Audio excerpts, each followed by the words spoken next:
100th time. Welcome to Ole Walls House. It's me. It's your man. It's your main man. It's Ole Walls. And I just want to say thank you, everybody. I am doing this for the 100th time. Episode number 100 of Ole Walls House is coming your way. I have to say thank you to a lot of people. I have to say thank you to Wiater and Bucky and Slano, the Place Brothers, MJ. I have to say thank you to Troy Gordon. I have to say thank you to Bill Gardner. I have to say thank you to Kevin and Ethan. And I have to say thank you to everybody who listened. I have to say thank you for Kevin for not only coming on the show, but for putting everything together and, being producer Kevy. So thank you, everybody. I appreciate the support. I started doing this podcast because I was out throwing the ball with my dog. My brother asked me, what would you do if you could do anything in life? And I said, I'd do a podcast. He said, so do a podcast. So I'm doing a podcast. And I'm on video because of Dean at the Tailgate Foodie. He told me, just do it. Just go for it. So thank you to everybody who's, had just a little part in this. Thank you for everybody who comes on and just bullshits with me for, 20, 30, 40, 50, 60 minutes and just takes time out of your day. I appreciate all you guys. So thank you so much. This show's going to be massive. I'm going to try and put show notes down the bottom and tell you where everything is and who's coming on. It won't be a perfect explanation of what each group of people is talking about, but you can kind of figure it out by who it is if you've listened at all. I'll do my best to put a little note there. So I'm not going to waste too much more time. Liquid IV, 20% off, promo code OWH. You guys know all about it. Better hydration, all that crap. So let's get into the show. There's a lot to it, so let's just get started. And again, thank you guys so much. I appreciate all you. On to the show. Okay, ladies and gentlemen, the first one of these we're doing here for episode 100, bringing on some of our reoccurring guests. We have three fine, outstanding young men here with us today. Matthew Wiater, Eric Appley, also known as Bucky, and former coach Jeff Slano, now development Jeff Slano. Gentlemen, how are we doing? Jeff, why don't you start off? Why don't you tell us how you're doing today? All is great today. My life has far less stress in it now that I get to watch basketball for fun. It was very enjoyable to watch our good friend Eric officiate a game last night live on my computer. He did great. I look forward to seeing many more. Eric, since we're speaking of you, how you doing, buddy? How was the experience of your college basketball game last night? Jordan, I'm doing very well, thank you. It was a great experience. I had a blast out there. Much different than reffing junior high girls locally and some of the other games that I get thrown into. Not to pick on the girls because I ref junior high boys too, and those aren't always the best. But it was a blast, and I'm excited to be here. Matthew, another basketball invested person here, the leader of the South Amboy Governors. How are you doing today, buddy? Doing well, Jordan.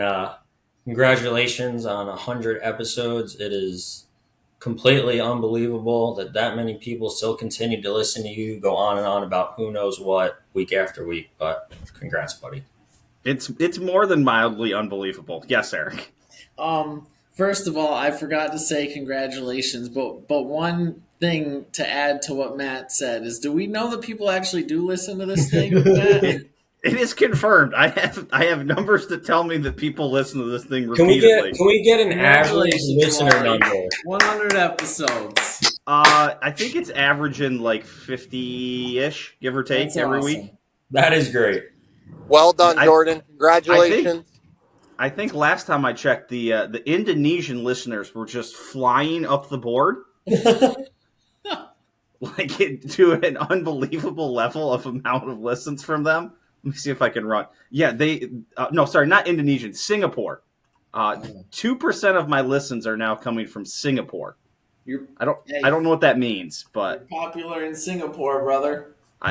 Apparently. We got to get one of those listeners on the pod somehow. I would love to. I'd love for them to reach out. olewallshouse@gmail.com. Let me know what has brought you to listen. Let me see if I can find the actual, how many listens I've got from over there. If any of those listeners in Singapore also happen to be fans of Dickinson, our president is going to be visiting Singapore. Never miss a chance, Slano. Feel free to drop by and write us a check. Slano, a true salesman now in the donation room. Yeah, like 100 listens from Singapore, and that's all happened in like the last like month and a half. Amazing. Speaking of listens, we do have a man here who was responsible probably for the most listened to episode of Ole Walls House this year. Matthew Wiater was on episode number 72, where we did a recap of the PGA Championship. Spotify Wrap today told me that was my most listened to episode of 2023. And funny enough, I think Eric, you were part of the most listened to episode ever. The first time Eric. we did the let me see if that still holds true. It may have gotten passed. Oh no, don't say that. Just go with it. Nobody's gonna know the difference. Don't ruin the moment, Jordan. Right? Hang on, I might want to ruin his life.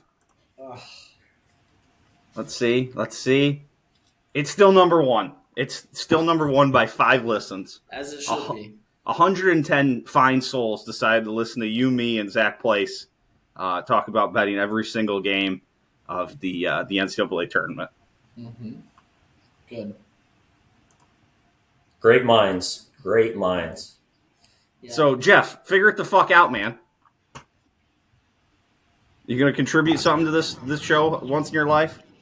I'm going to do my best. I'm going to do my best. Great. Gentlemen, I really don't have anything. I just wanted to bring on some people. Is there anything I you have guys a couple want to? things. I mean, Hold on. we got time. We got as much time as you let's want. go. But just I have hit me with a stuff. couple things, Jordan, if I might. But of I read course. through your list. There are a couple things that I wanted to touch on. First of all, I don't know how you, of all people, forgot about Rocky IV. I didn't mean I forgot about it. I forgot to talk about it last week because I watch it on Thanksgiving every year. And I forgot to talk about like that and how great of a fucking movie that is. Okay, it is a great movie. I agree with you there. All-time movie. Best Rocky movie, no doubt. It's all-time, Rocky or not. It's just all-time. Yes, I think. You got invited to church. I did. So I'm in Garden City, Kansas. I go out to dinner. Went to Old Chicago. I had in my mind I was going to get their Detroit style pizza. They took that off the fucking menu, so that was a disappointment. But so I'm leaving. I leave after dinner, and I'm like, hey, I'm just going back to the hotel room. I'm gonna grab myself a couple beers, just hang out, have some beers, watch Monday Night Football, watch Raw, and I didn't want to get like a 6-pack because I didn't want to drink a 6-pack, and I was leaving the next day. So I was like, if I get the 6-pack, I have to drink it all. So I just got 2 pounders. So I'm just carrying like 2 Miller Lite pounders up, and this guy's in front of me, and he checks out and then walks out to his car. I check out, I'm leaving, and he's coming from the gas pumps. And he's like, hey, buddy. And he's like, got something in his hand. I'm like, oh, fuck, this dude's going to like come attack me. And he's like, hey. And I'm like, I'm looking around. I'm like, shit, like if this is going down, do I just start fucking chucking the pounders at him and then like try and fucking bull rush him? He's like, here, I got this for you. And it's like a business card to a church. And he's like, church does well in the Wiater household, I see. Mm-hmm. And this dude's like, hey, man, if you ever have time, come stop over to church. I'm like, I'm not from in town. He's like, well, look it up and find one where you live. And so I looked it up. It's like apostolistic, or it's like apostles, but with like TIC at the end. Interesting. And like one of their tenets is that they don't drink. So my man definitely saw me in the store, saw me boozing, and was like, we got to save the soul here. Well, he's like true to the Christian faith. He's a fisher of men, and he's trying to save your soul, and I respect that. It's beyond saving, and possibly good for you. Who knows? Something that you mentioned there was that if he was coming at you, your first line of defense was that you were going to throw the pounders at him, possibly. I don't know if your brother Tommy listens to this or not. I'm not sure how impressed he will be by that approach, but it sounds like you had a plan. And one thing that I've heard him say is you have to have a plan. So it may not have been a good plan, but But here's the other thing, Eric. There's another thing, though. We've also seen Wally throw things. The only thing worse would be if he had to catch it. Fuck all of you.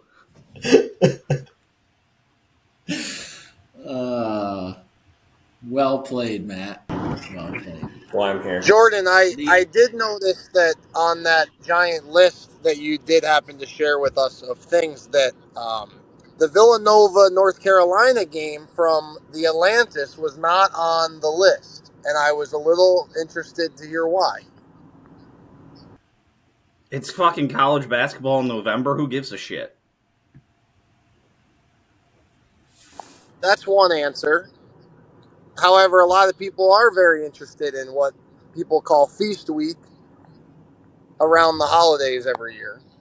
And it's good TV to have on, but does it matter? Like, does it matter? Like, at the end of the year, Jeff, are you going to look back and be like, damn, Villanova had a good year.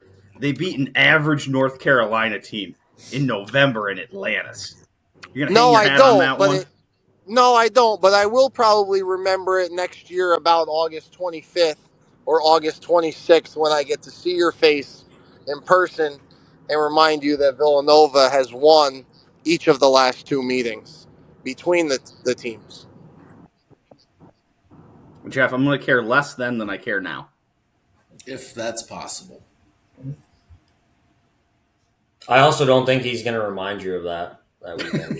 I'll go on record with that as well. Yeah. Speaking of Jeff and the invite, did you guys see the text I sent? The Evansville Golf Club and Casino hosted a kind of like a soft opening of the new bar, and they were serving rum and vodka drinks. I did see that. But I didn't believe that. I thought that was a joke. No, my guy. I walked in and the pros they had some little snacks and a drink out, and he's like, "Hey, we got pumpkin bars and we got some cookies." And he's like, "This is a rum and vodka drink." And I'm like, "Hang on, what did you say?" He's like, "Rum and vodka," And I was like, "You got to stop it." I'm like, "I got a guy for you." Customer number one. Rumor has it they're delightful. You were never afforded the opportunity to try it. Not that you would have remembered what it tasted like anyway, but I have one more from the list, and Hit then me. I'm done. Someone blasting censored Slim Shady is something that's more of a sin than you drinking against the apocalyptic or whatever church it was. Someone blasting censored Slim Shady is just wrong. It was wild. And they were parked. So the hotel I always stay at there is right out of the lot. It shares a parking lot with an IHOP. And the dude was parked in between the hotel and the IHOP. Doors, 3 of the 4 of his doors of his truck wide open, just blasting Slim Shady. And so as I'm walking in, I'm like, okay, I get it. I've been there. I've done that. Right. And then all of a sudden, it gets to the point, I'm like, oh my God, this is fucking censored. This is a weird move to be like, you know what? I'm going to really crank up the censored version of Slim Shady. I've never gotten to that point in my life. I have a lot of questions about that. If you're in on Slim Shady, you're not in on censoring. Right. If you're in on censoring, you're sure as hell not in on Slim Shady. So, are we just in love with the beat? Or dude, I was miffed. I was miffed. I literally stopped. Right. I got to the sliding doors of the lobby, and I stopped and looked to see if I could see something. There was a guy on the other side of the truck. And I'm like, this makes no sense to me, but this dude's a fucking serial killer, probably, right? I'm not good. Gonna get any closer to this fucking guy. I already had one run running. Yeah, a confused soul for sure. Yeah. Yep. Well, it's an honor to be here, Jordan. Well, gentlemen, probably somebody who was in between going to church or going to drink the Pounders with Wally. They could figure out which way they wanted to go. Maybe he was doing both. Oh, God. If I'm allowed to bring one topic to the discussion here before we all go our separate ways. Tiger Woods is playing golf again tomorrow, fellas. He How do we sure think is. that's going to go for this bionic man? He says he's paying free. Probably about 6 under for the What weekend. do these guys usually shoot at this thing? Don't they kill this place? Don't they normally kill this thing? I don't think they kill it like we think they kill it. I thought they did the same, and then I looked it up, and I think the winning score has been like 15 or 14 under the last couple of years, which I is have a not question what I thought. in relation to this. Has anybody ever watched the Hero Challenge? Is that the one Probably. where he? No, I haven't. It's like the 18 guys he invites. I think it's in like Bermuda. No, didn't Ricky Fowler win that one time? He did. That's when I knew it wasn't legit. Victor Hovland going for a three-peat. That guy's good at golf. Yeah. I'll piggyback the Tiger Woods thing. I'm gonna say somewhere between 8 months to 16 months from his comeback, he will self-sabotage himself again. In some way. Never seen someone self-destruct or self-sabotage quite like that guy. Dude, the guy's got 15 majors, and his whole life has just been revolving door of him trying to fucking ruin his career repeatedly. I mean, yeah, it's like fucking incredible that dude's alive, let alone that he's won fucking like 100 golf tournaments. right. There was something on Instagram today of it's just like a breakdown of every single like injury he's had, and there had to be like 15 different lines like pointing to a body part, and you can attest like half of them to like, oh, car accident because he was high as a kite, and this thing because of all those other like Navy SEAL training, jumping out of planes. right, in the prime of his career as the greatest, possibly the greatest, pursuing being the greatest golfer of all time. He's just like putting it all on the line for no reason. Being chased by his ex-wife with a golf club. there you go. There's a good one we forgot. As a result of what, Jeff? I was gonna say the actions that got him in that situation, like just banging random Denny's waitresses, like that's a risk too, man. Like you don't know you come out with that. Right, like I don't know, fathering children, picking up STDs, whatever. I got one on this. How many abortions has Tiger Woods paid for?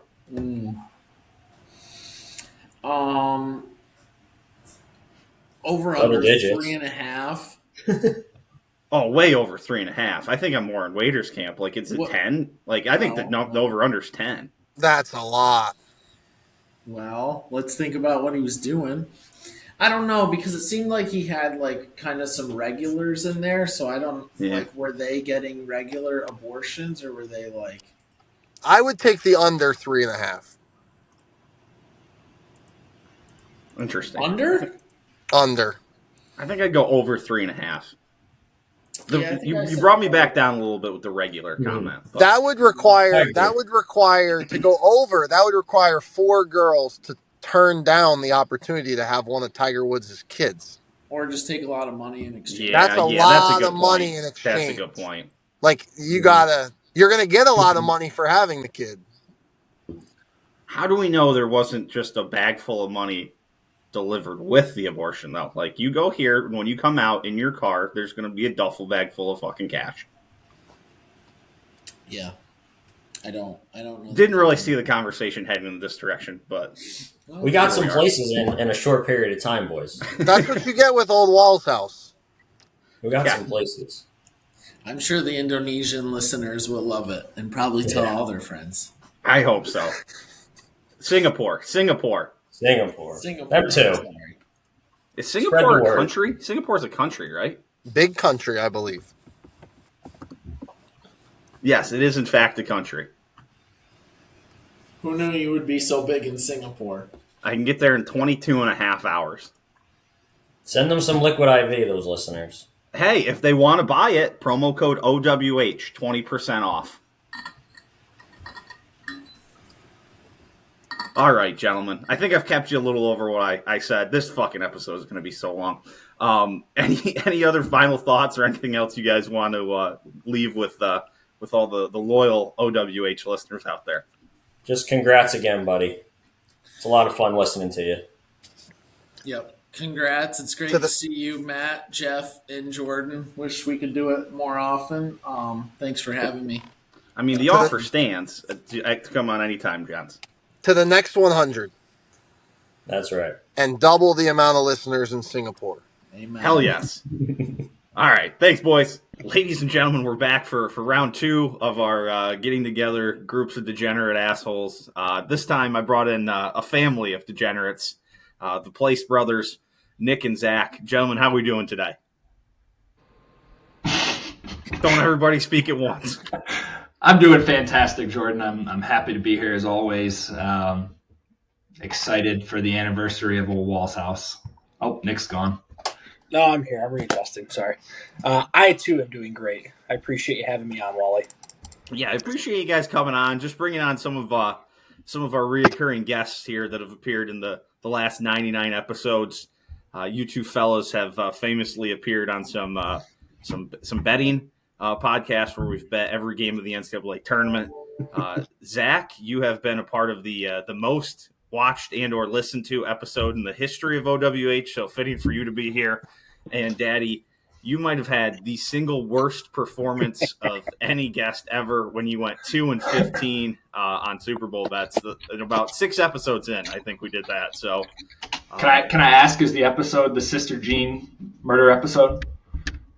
No, it's the first one we did. You were contemplating Sister Jean murder like a couple episodes later, weren't you? Gotcha. Like as they were on their they went on their run that year, right? I think so. Or was the run from the previous year, and you were then referencing? I was saying the Sister Jean was done. She had her run. She exhausted all. Okay, yeah, then it probably was. And then they actually still, I think they won. I think they won, yeah. So you twice called for the murder of Sister Jean. She's still kicking. Is she? Yeah. For sure? Sister Jean, Ole Walls House, still kicking for some God-for-known reason. Who knows? What's older, Sister Jean or Ole Walls House by episode number? Oh, Sister Jean. No, Ole Walls House. I think Sister Jean's like 96. Sister Jean is 104 years old. Yeah. Oh, God. She was born in 1919. That means Ole Walls House has to go. It's canceled after this. Nah, we're fucking out. We're going to fucking outrun that bitch. We're closing in on her. Might have to have her as a guest picker next time. Oh, fuck. Do you think she makes it till March? Oh, I don't think she knows at this point. The will of March Madness will get her there. What happens after that, I don't know. I don't know if Sister Jean would really approve of the language and or topics of this podcast. You guys were here, but yesterday when I spoke to Bucky and Slano and Wiater, we asked how many abortions Tiger Woods had performed on other women. So I don't think Sister Jean's going to be really into being a guest on this podcast. No, I think she's out on that one. She might be. The most important topic I have for you two is what's it going to take for you guys to strategically bench some players? I'm trying to make the comeback of all fucking comebacks in this fucking fantasy football league, where I have the second best team in the league by points scored, and I'm still fucking 5-7. You got to play better. Go ahead, Nick. You can lead it. Well, we play each other this week, Wally and myself. So, and then I play fucking Zach next week. Yeah, I'm open to financial obligations and collusion, as some in the league would call it. Just fitting. I mean, collusion with a place family member in this league is like right on cue. This is the opposite player. I think we've had this league for what? 8 years? 10 years maybe? Gotta be 10. 10. Close. And I have never once won the regular season or the point total. And I've been the commissioner, and I have taken so much collusion shit. There is no way in my reign that I will allow this collusion. So I will stomp you into the ground. Or Josh Allen will. I think you are well on your way to winning the regular season points. Like, I don't even think it's fucking close. I mean, I have 100. Yeah, I'm 109 points behind you, and I'm in second. Correct. Yeah. So I'd have to lay an egg the last 2 weeks to not secure my $100. Very possible. Could happen. I mean, do you see my team this week? I have 6 buys, I think. God damn it! Why can't I fucking play you this week? My average points right now, I play What Would Jesus Do? Old Nate Bennett. Doesn't his team kind of stink right now? Yes, he has buys as well. Oh yeah. 1, 2, 3, 4, 5, 6. I stand corrected. I have 7 players on buy. Nate? I have 1. Yeah, I don't That's the know. good news. You get to face my team, and I have Russell Wilson playing quarterback for me. Yeah, but Russell's fucking cooking right now. He's not cooking. I have 1, 2. I have 3 buys, and it's like 2 of my most important players. The best part about this is I kind of punted on the season earlier and traded Cooper Kupp to Ethan for Raheem Mostert, and ever since then, Cooper Kupp has sucked absolute dog shit, and Raheem Mostert's been like 15 to 25 point guy every game. It's been fucking fantastic. Rob was complaining. When was I 2 weeks ago? He was bitching and moaning because he didn't draft well, all this stuff. And I said, look at Jonathan Taylor, Cooper Kupp, Derrick Henry's done nothing. All these guys ahead of you, Jamar Chase, everybody. And Travis Kelce hasn't been that good either. Yeah. I have him in the league you and I are in, this Wisconsin league, where my team's just fucking falling apart on me. That's a wild league. He was fired up because he took Bijan Robinson in the first round, and that was like the week he had 3 carries, and that was it. Yeah. He Well, looked great the first week, and then they just decided to not fucking use him. And we're not he had gonna 2 change- touchdowns last week or something. That's like the They first play time well. he's like been like a 15-point guy since like week 2, though, right? Mm-hmm. Yeah.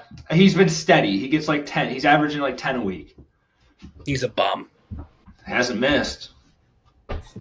Dude, it looked like he was going to be an absolute stud the first couple weeks, and then they just fucking dialed him back. Yeah. Just don't want to give him the ball. Fucking Falcons stink. You know what else stinks, boys? And you guys, I know, will appreciate this. Fucking riding regular fucking economy on an airplane. There were no fucking seats available in Comfort Plus. I had to ride regular economy. My fucking knees were touching my nipples the whole fucking trip. Tell me you were in the middle seat too. No, thank God. It was it was just 2 seats, and I was just fucking, my knees were like up here. I was like, fuck, this is terrible. Can we install a fantasy punishment for last place that has to take a round trip from the East Coast to the West Coast in the very last seat in the middle? I think that would be I would miserable. rather drop out. I would rather drop out of the league than ever have to do that punishment. I'd rather get a tattoo.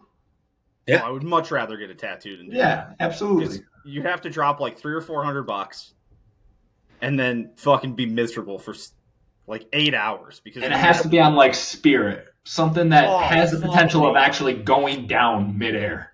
You're just shaking in between these 2 human beings, and they're like, nothing's wrong. Yeah, well, how do you think people feel if I have to sit in the middle? I'm a little big. You know, You have to wear a shirt that says, I took last in fantasy football.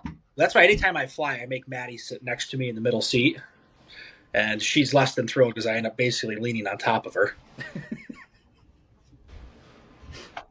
But that's why you got to spend the money to get Comfort Plus. You have to. It's so worth it. And it's so funny because I used to be like, why would you ever pay for Comfort Plus? And then as I've been traveling and I got upgraded, I'm like, this is the greatest thing in the world. Why don't they just make all planes, just remove 10 seats and make all planes like this big? Dude, I even thought to myself when I saw that it was just regular, I was like, oh, this won't be bad. It's only like a 2-hour flight. Like, it's fucking sucked. I was like, I'll fucking do whatever I have to. I'm like, if this is my choice next time and there's no Comfort Plus, I may consider buying I'll like pay the upgrade for first class. To not have to do this. Have to. Terrible. Mark will understand. Who? Gannon will understand. Speaking of, you said planes going down. I was coming out of a little airport where nobody knew what they were doing to get on the plane. First of all, that's a whole different story. But these dudes sitting behind me on the plane are young men, big beards, no mustache beards, and they were speaking a funny language. And the plane wasn't quite full, so I took the advantage to move up to the first Comfort Plus row, so you have all the leg room out in front of you. Yeah. I was keeping my eye on those guys. Oh, my God. I want to know what you were going to do. I don't know. Yeah, what were you going to do? I don't know. I was just trying to keep my eye on them. I was looking around. I was like, what happens if these guys come bum rushing up the aisle. I was like, do I just dive? Do I just go for the knees? You just let it happen. You would have looked up and been like, all right, going down. Guess this is it. Yep. Here's the other thing. I don't know if, Nick, this applies to you as much. Zach, you're a traveling man. You rent some cars out on the road. Oh, yeah. A lot. What the fuck is wrong with the rental car process check-in? See, I need to get paid for this, but this is going to be an advertisement for National Rental Car because I have never, in my last 2 years, I have not waited at a kiosk or a counter. National just does a bypass. Yeah, you bypass and the keys are in the car. It's the best thing. I don't know why more people, because why go to a counter to then have to leave the garage to go to a counter to leave the garage, right? Go hop in a car, give them your ID and stuff when you're leaving, and done. Yeah, I mean, I was in Wichita, so there wasn't a second counter. Like, once you did the first counter, you were done. You just got your car and left. But my God, these guys, it's a fucking struggle. It's like, all my fucking info is in the system. Like, yeah. Just I had to book the car with a credit card. It's there. Yeah.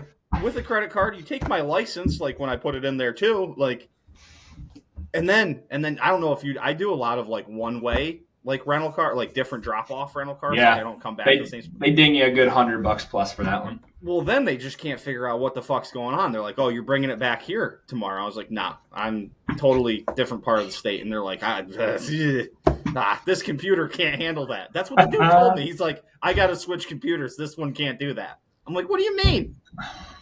And then he's like looking at it for like 10 minutes and he's like, you know what? I got to go get another guy.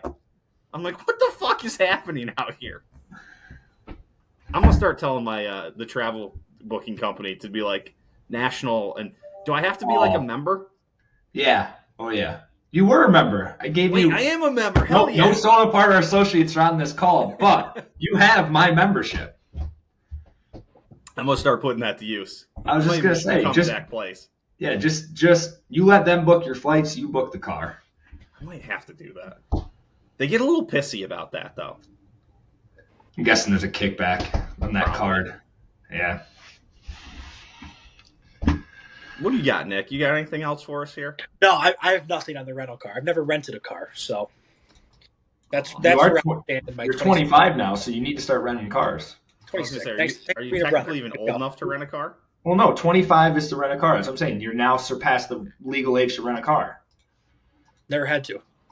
You guys took care of the van in Arizona. It was good.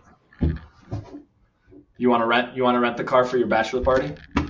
No, that's. Where's the bachelor party? You're fucking sneaking up on it. What, you get married in like 6 months? Yeah, May 18th. Yeah. Yep. Coming up. Bachelor party will be held in Phoenix, Arizona at the Waste Management Open. Ooh, nice. Mm-hmm. We're gonna everybody's gonna stay back, and when the running the bulls happen, we're letting Nick go by himself. I was gonna say, Nick, are you leading the run from the? We won't make it inside the stadium hole. I'll get lapped. There are too many people going by. There's a lot of other good holes out there, though. Yeah, there are. Yeah. 17. Like the last 6 holes, like coming in are fun holes. Yeah, there's that short par 4, and then you go 16 the stadium, and then 17's the drivable par 4. And then 15's the par 5, right? Correct. Yeah. Yep. That's a good hole. There's a good par 3 that's like, is the par 3 like 12? Something like that. Could be. The back nine's pretty good. When we played it the one year, the back nine's good, but we started on the back, so like we kind of it got buried. Where are the golf clubs at, Wall? My golf clubs, they're fucking right over here. Evansville have an indoor simulator for you? They sure do, man. Slice Golf. Slice Golf, wow. Me and Linda were there like last week, in Thanksgiving week. She whoop your ass? No. She fucking stinks. Yeah. Can we talk about the club championship? It's never been brought up. I mean, the reign of Linda and Darlene is over. Yeah, I know. That's been like 25 years? 25 years. An Innocenzo and a Mesner had won, and nope. Out. Like, legitimately, like, that's the first time someone in the 2000s, other than Linda or Darlene, has won, right? Yeah. I think so. I think it's the first time Julie Wickwire's played in it, though. What'd she shoot? I don't know. 160, like 2? So it's not like it's out of reach for either of those other No. for Darlene or Linda, then. It's not like she came out and shot like fucking No. 144. I think they were both like 2 or 3 shots off. Yeah. They'll be back next year. Linda is fucking old, though. Linda and Pink Car. Does she have any hot takes on Thanksgiving? Oh, God. Let me think. There's just so much. Like, it's like a fucking putting your face in front of the fire hydrant. It's a lot to take in. Did you do any cold plunges at Tommy's? No, I did no cold plunges. I think it's broken. Did she she wasn't into the old Tommy No, regimen? No. I've only done it once. I did it for like 5.5 minutes, the only time I've ever done it. Yeah. Because I just asked him what the longest anybody else of his friends has done it, and I was like, I'm just going to do it longer. But he said mine didn't count because I didn't put my head under. I was too much of a pussy to do that. It's wild. Oh. Well, boys, anything else before we wrap this up? I said to myself, I'm going to do about 10 to 15 minutes of these, and both of them now are 15 plus minutes. So this episode is going to be I want Nick to leave us with his number one pick of championship football, college football this weekend. Like who's going to win or who's going to just cover the spread? I want who's going to cover the spread and then who's going to win the college football championship. Why don't you just pick all the big games, all the. All right, here we go. I'll go through them. Conference. Oregon, Washington. Spread is Oregon 9.5. That's Friday night, right? Friday night. I will take Washington. Okay. Everyone in the country's picking Oregon to just win by like 3 touchdowns. I don't know why. All right. Oklahoma State, Texas. Oklahoma State plus 15. Oklahoma State. Wow. I'm a man. I'm 40. Yeah, give me the points. This is the big one. Georgia, Bama. Georgia minus 6. Georgia. They're going to roll Carson back. Fucking Alabama Tide. stinks. It's in Mercedes-Benz Stadium, right? Which is That's in Atlanta, which is it's going to be a dog pound. Yeah. I mean, fucking Bama's not far. I know, but I could really go for a big Carson Beck performance. I have a Heisman future on him. Ooh, It's over. I have Michael Penix. That's over too. Do you really think Bo Nix is going to win? Or whatever? No, Not Jaden Jaden Reed. Daniels, LSU. Jaden Daniels. No, he's the underdog. Bo Nix. I looked just yesterday. Bo Nix minus 145. Jaden Daniels plus 140. Take the plus 140.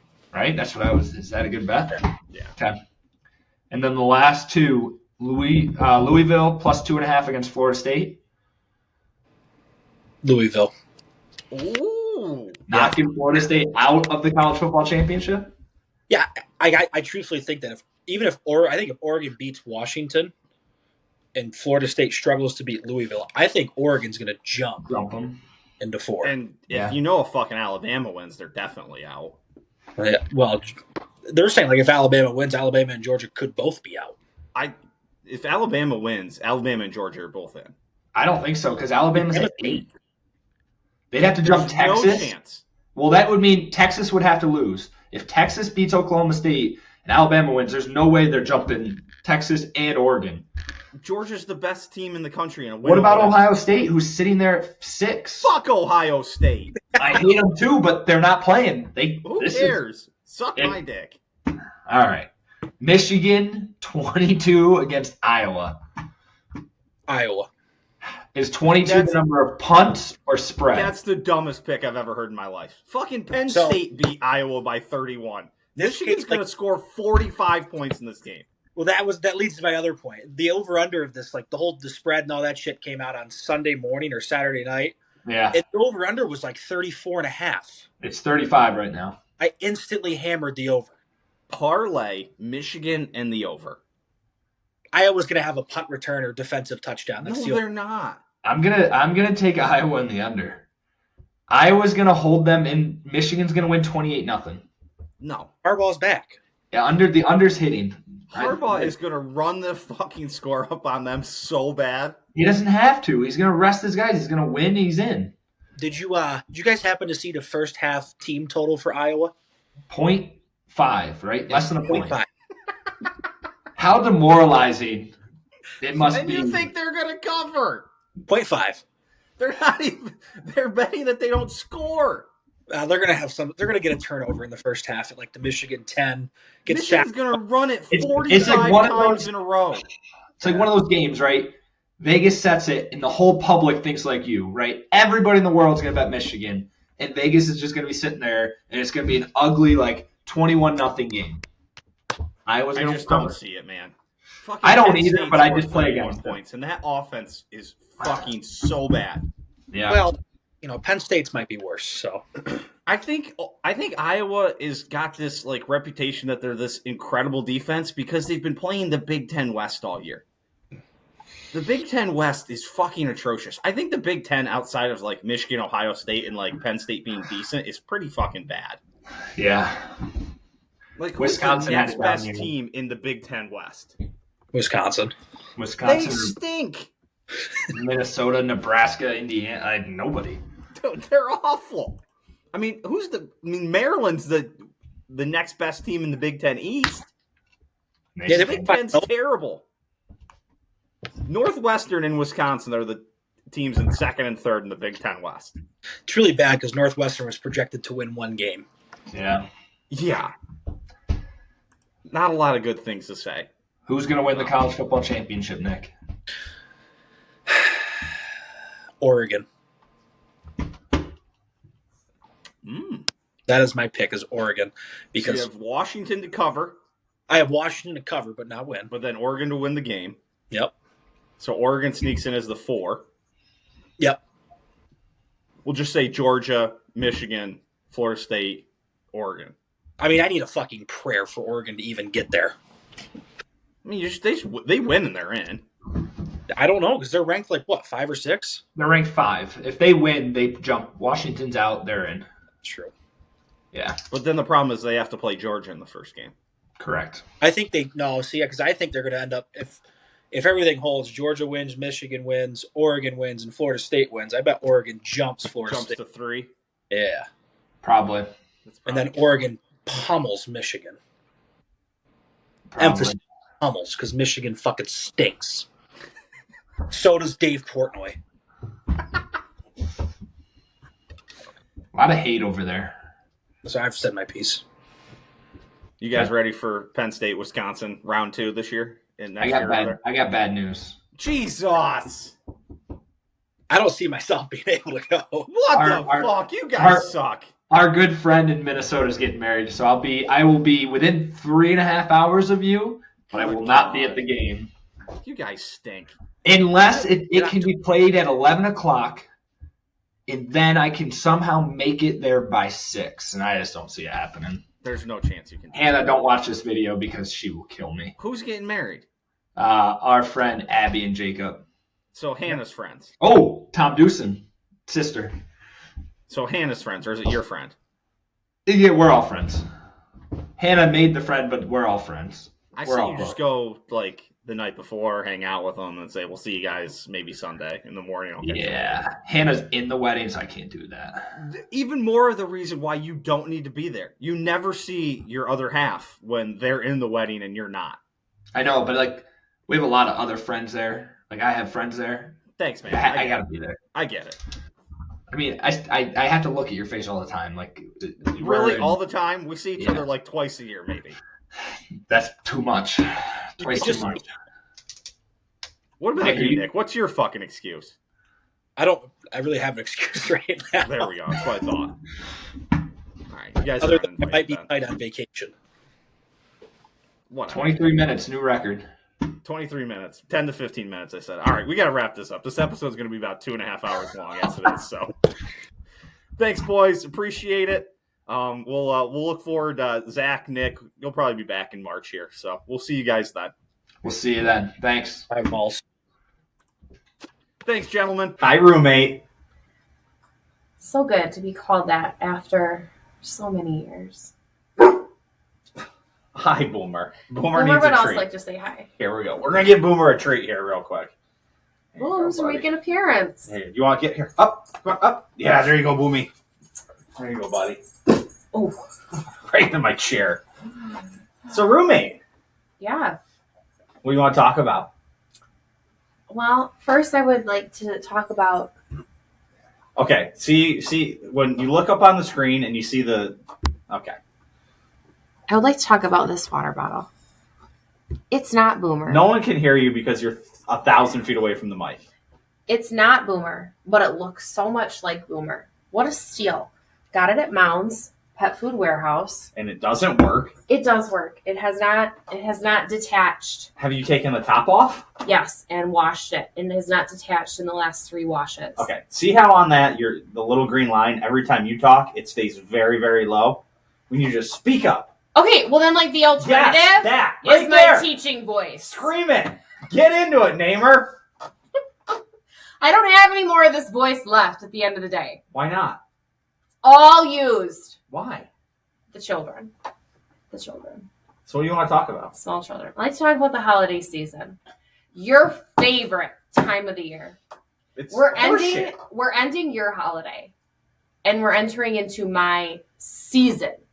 Because I get and deserve a season. Yeah, after you get and deserve 3 months off in the middle of the summer, too.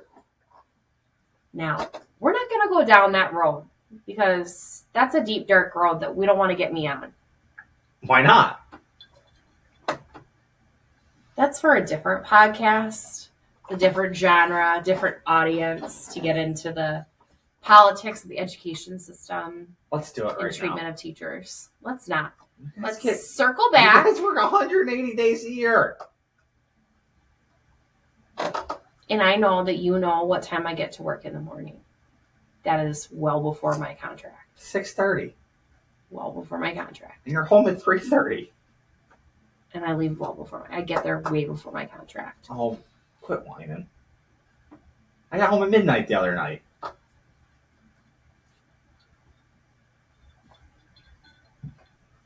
All right, let's talk about your holiday season. Let's. It's the best time of the year. Why? What is your ick with the Christmas season? It's just not that great. It's fucking cold out. You can't play golf. But we're it not gets at dark at 5. That is shitty. But we're not at the icky part of winter yet. The icky part of winter is January and February. It's not the icky part of winter? It's not. It sucks right now, but this is nothing. This is just pussy season right now. It's this fucking is nothing. It was 14 degrees out when I walked the dog this morning. There's really no snow. It's not negative temperatures. There's no ice. There's not that disgusting gray stuff outside. This is nothing. This is nothing. You all, okay, everybody that has ever lived in a cold climate knows, November, December's nothing. It's nothing. Doesn't make it good. Well, no, nobody likes it. You just said it's the best time of year. Well, yeah, it is. It's not. It is. It's the best time of the year.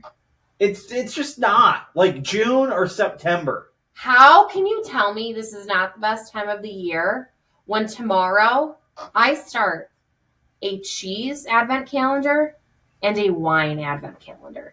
Tell me that's not. And you could have had a beer advent calendar and you chose not to. How is that not the best time of the year? Cookies? I'm about to make a million kinds of cookies. You make cookies all summer. Yeah, but I make a whole bunch of different kinds. And you get the golf balls now. The what? Peanut butter balls. They're called golf balls. Okay, who's heard of these? Peanut butter balls are called golf balls? Yeah, they're actually called golf balls. That's an awful name for them. They're not white at all. I don't know. I don't make the rules. That's what the other generations called it. Well, the other generations were dumb for calling them golf balls. Okay, for y'all that don't know, peanut butter, Rice Krispie treat balls with, a whole bunch of sugar. And then you dip it in chocolate and it sets. They're the greatest thing ever, no? They're fantastic. There's just no way they should be called golf balls. That's fine. Peanut butter balls. Peanut butter balls. The peanut butter kiss cookies. Oh.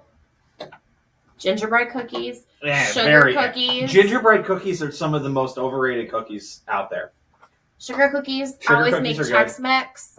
Chex Mix is Then there's good. that caramel corn, that puff corn, with the candy popcorn. That's good, but again, none of this needs to be relegated to the worst part of the year. But it is, and it therefore makes this the best month. No. It's just not.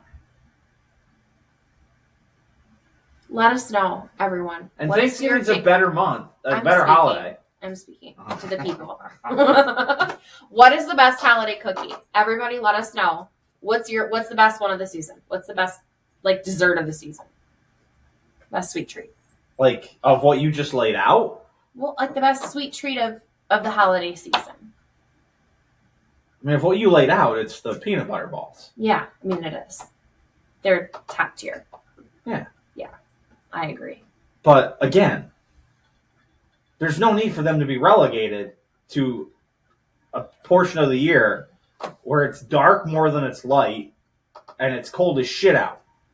Well, why is it the way that it is, Jordan? Why? Why do we do it only now?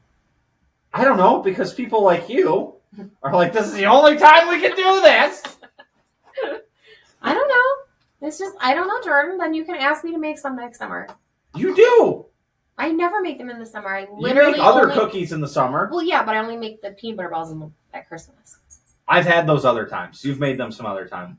I don't know when, but it's happened. Lies.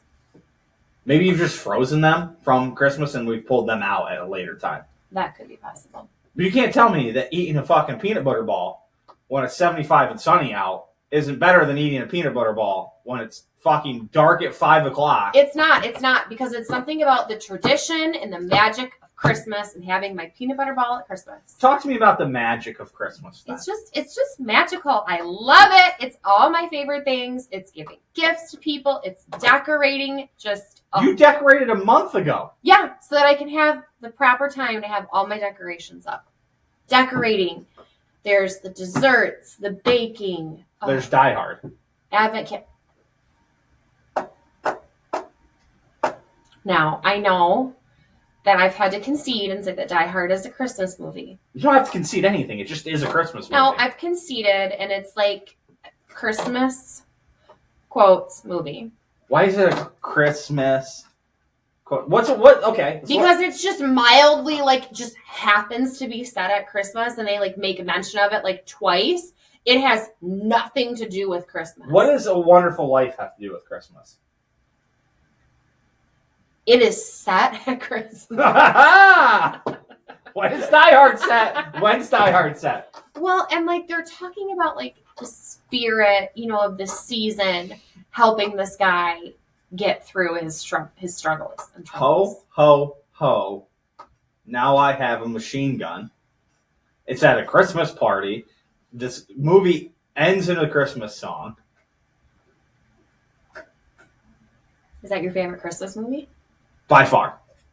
You're going to go that over Home Alone? Yes. I would not have thought that at all. First of all, Home Alone 2 is better than Home Alone. Yeah, I know, but I really thought you were going to go Home Alone 2 over...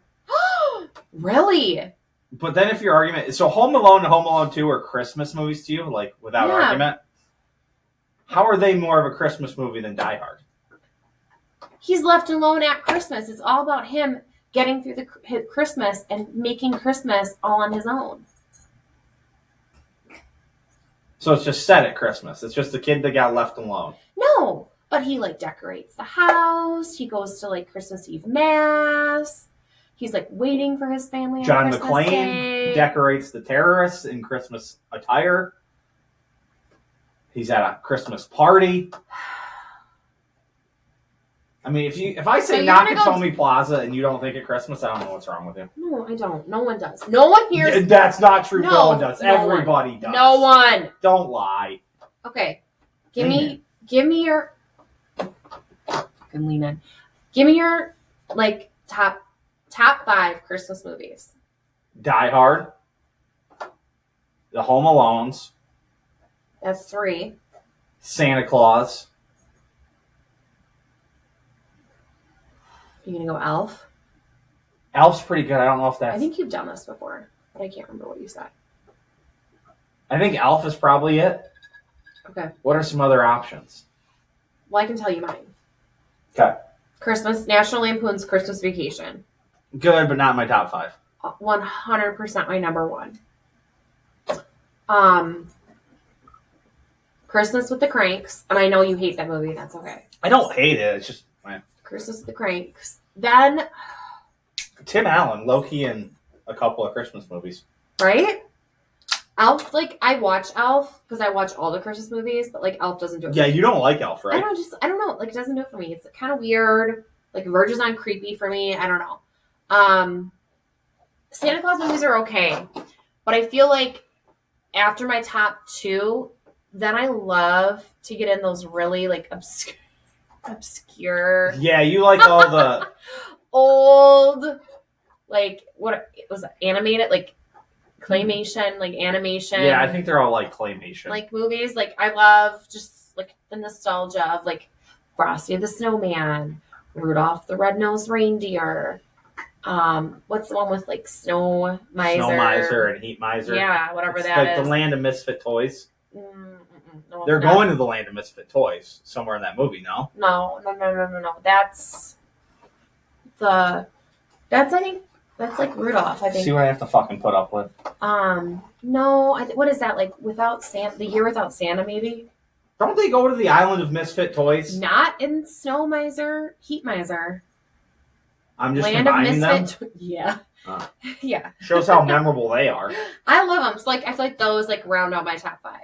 Let's look. It's called The Year Without Santa. I'm like 98% sure. I mean, The Rocky Year 4 Without is Santa. probably actually a Christmas movie. Why? What? He fights on Christmas. Wow, we're just He playing. fucking ends the Cold War on Christmas. We're playing loose with the term Christmas movie now. Like we're just really. What about the Grinch?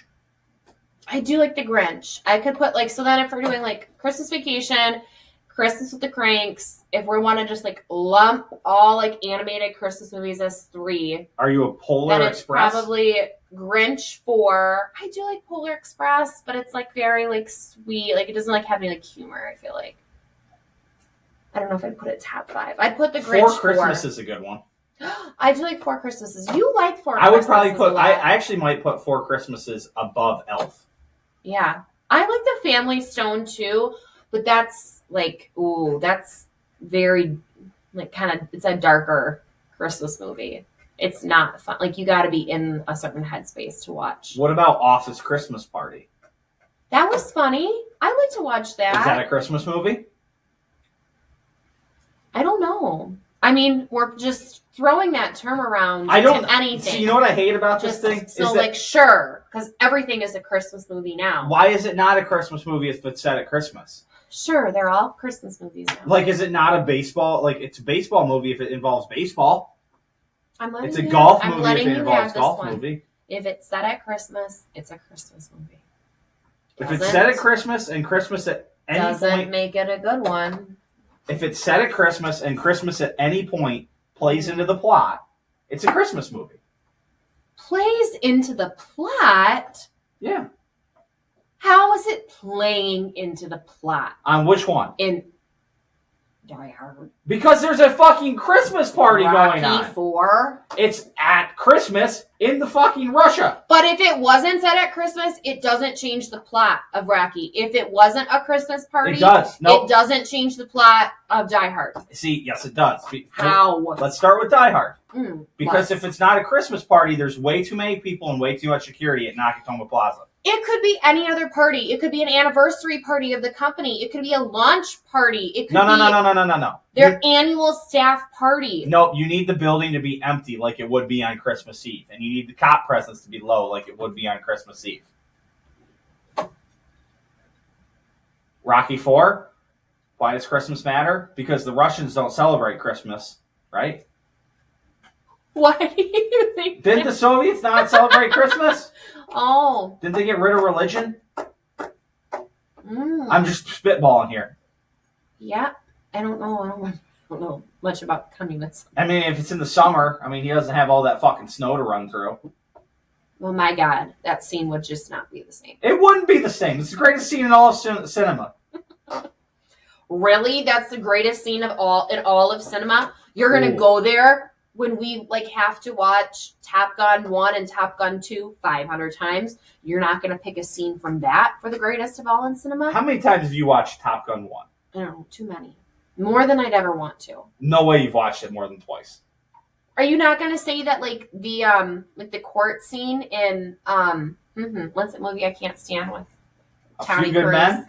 Yeah, like that's not one of the greatest ones in cinema. It's What one about of. what's that other movie that you like that I can't stand?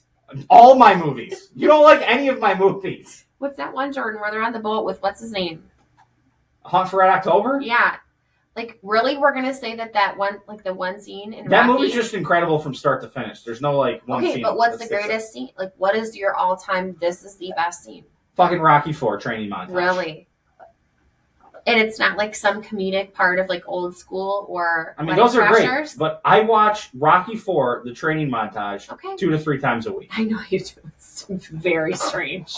It is famous in our area. There is a tag on YouTube that says "famous in your area," and I believe it is strictly. For one reason, it's yeah, strictly it's because only of you. me. No one else is doing that. Okay, I just wanted to make sure you were going to stand by it.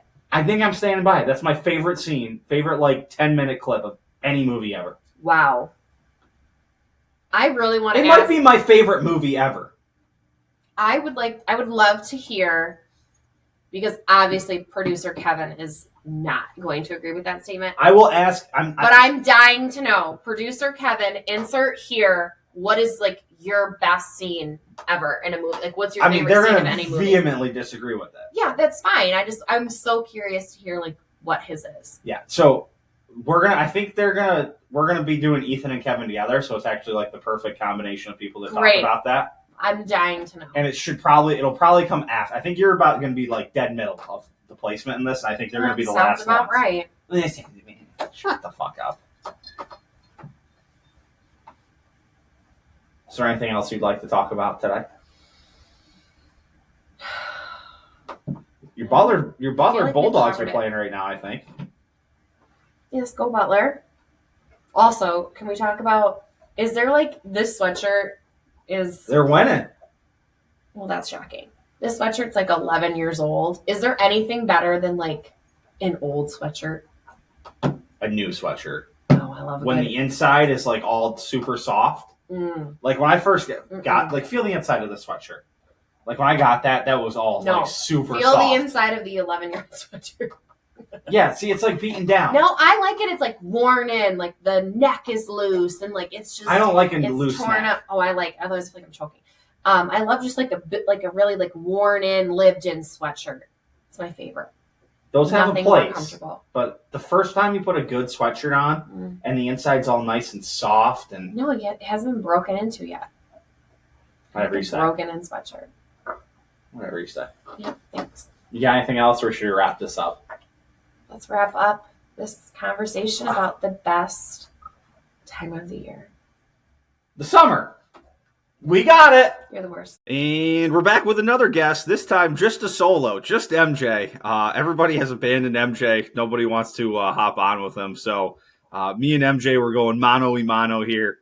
I think MJ's creeping up on being our most popular guest ever here, on more than anybody. So MJ, how we doing, buddy? Doing all right, man. Congrats on 100, man. That's a big deal.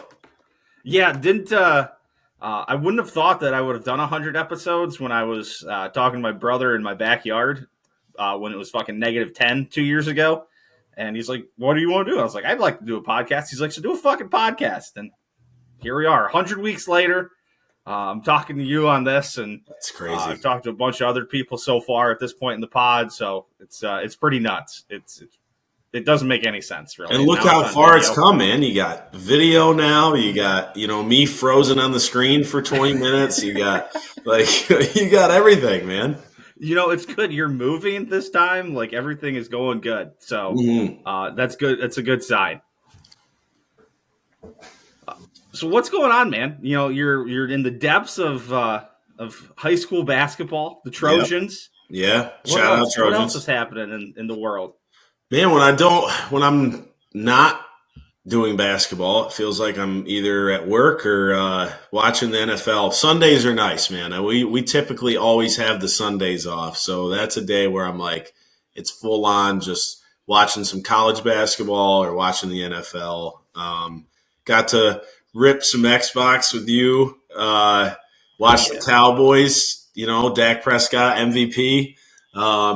That was nice to be able to watch them come on top. That was a good win for them. They battled back, a little adversity, beat a winning team. defense scares me, man. Like I don't really understand what the hell happened there, and it was maybe Yeah, hopefully. what did Geno throw for? Like 370 or something like that? Yeah, 2 weeks in a row now they've given up 300 yards. So Sam Howell and Geno Smith have thrown for 300. So what was scary is like they're going right after Deron Bland, who's playing really well, taking the ball away, but he's given up a lot of yards lately too. So that can be a little rough. 334, not 370. I added a couple of yards there. Oh no. I'm slowing down. MJ's back again. Technological wizard. I'll tell you what, you look clearer this time, so I don't know. Maybe we're going to have some better luck this time. Yeah, I hope so. I feel bad. Like Jesus, I don't know what's going on here. I don't know. You know what's crazy is that you've done like 4 or 5 like perfectly good video episodes. Yeah. And we were like 30, 40 minutes into the one where it freaked out. Yep. It's like so odd that like it works so great most of the time, and then all of a sudden just is like, fuck you, man.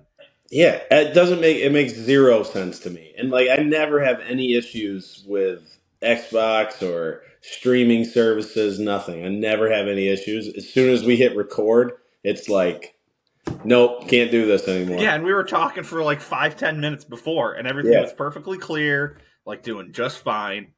It is funny, you do like you're never anyone who's like, ah shit, my Xbox is acting up. Like, oh, I've got the down arrows. Like, never. Nothing. Your internet just hates me, apparently.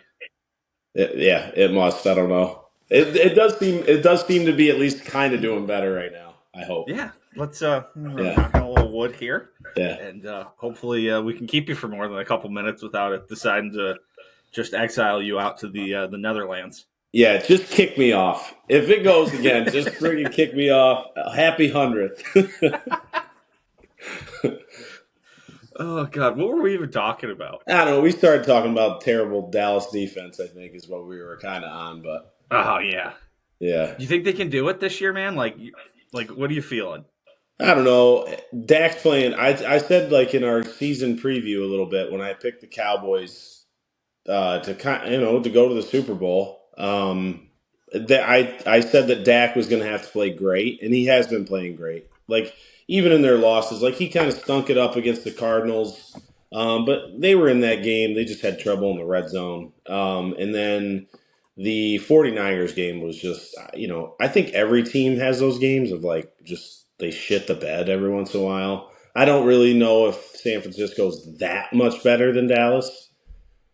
But sometimes you're right. Those games happen. Like, yeah, the ball just gets rolling, and you're like, "Fuck, you can't stop it." Yeah, and like Green Bay, I think they're one of their better teams on this when they went on that last little run of like being good for a little bit. Like their best team, I think, was in like 2021. I think it was that, or was it, whatever it was. One of the years they had a pretty good team. They got fucking blown out by the Saints in like this first or second game of the season. Yeah. And like Dallas was, I'm not giving excuses, but Dallas had some injuries that, aren't there now. And the only reason they were in the Philly game was because of Dak. The only reason they won last night, I don't know, when this is actually coming out, but, against the Seahawks, like they don't win that game without him or maybe 3 or 4 other quarterbacks in the league. Yeah, like he's been unreal the last 6-7 weeks. So yeah, 20 some touchdowns and like 2 interceptions. Yeah, it's really been incredible to watch. Like I got to give Mike McCarthy at least some credit, even though he was an idiot and threw it on 3rd down when they. Yeah, that was so fucking dumb.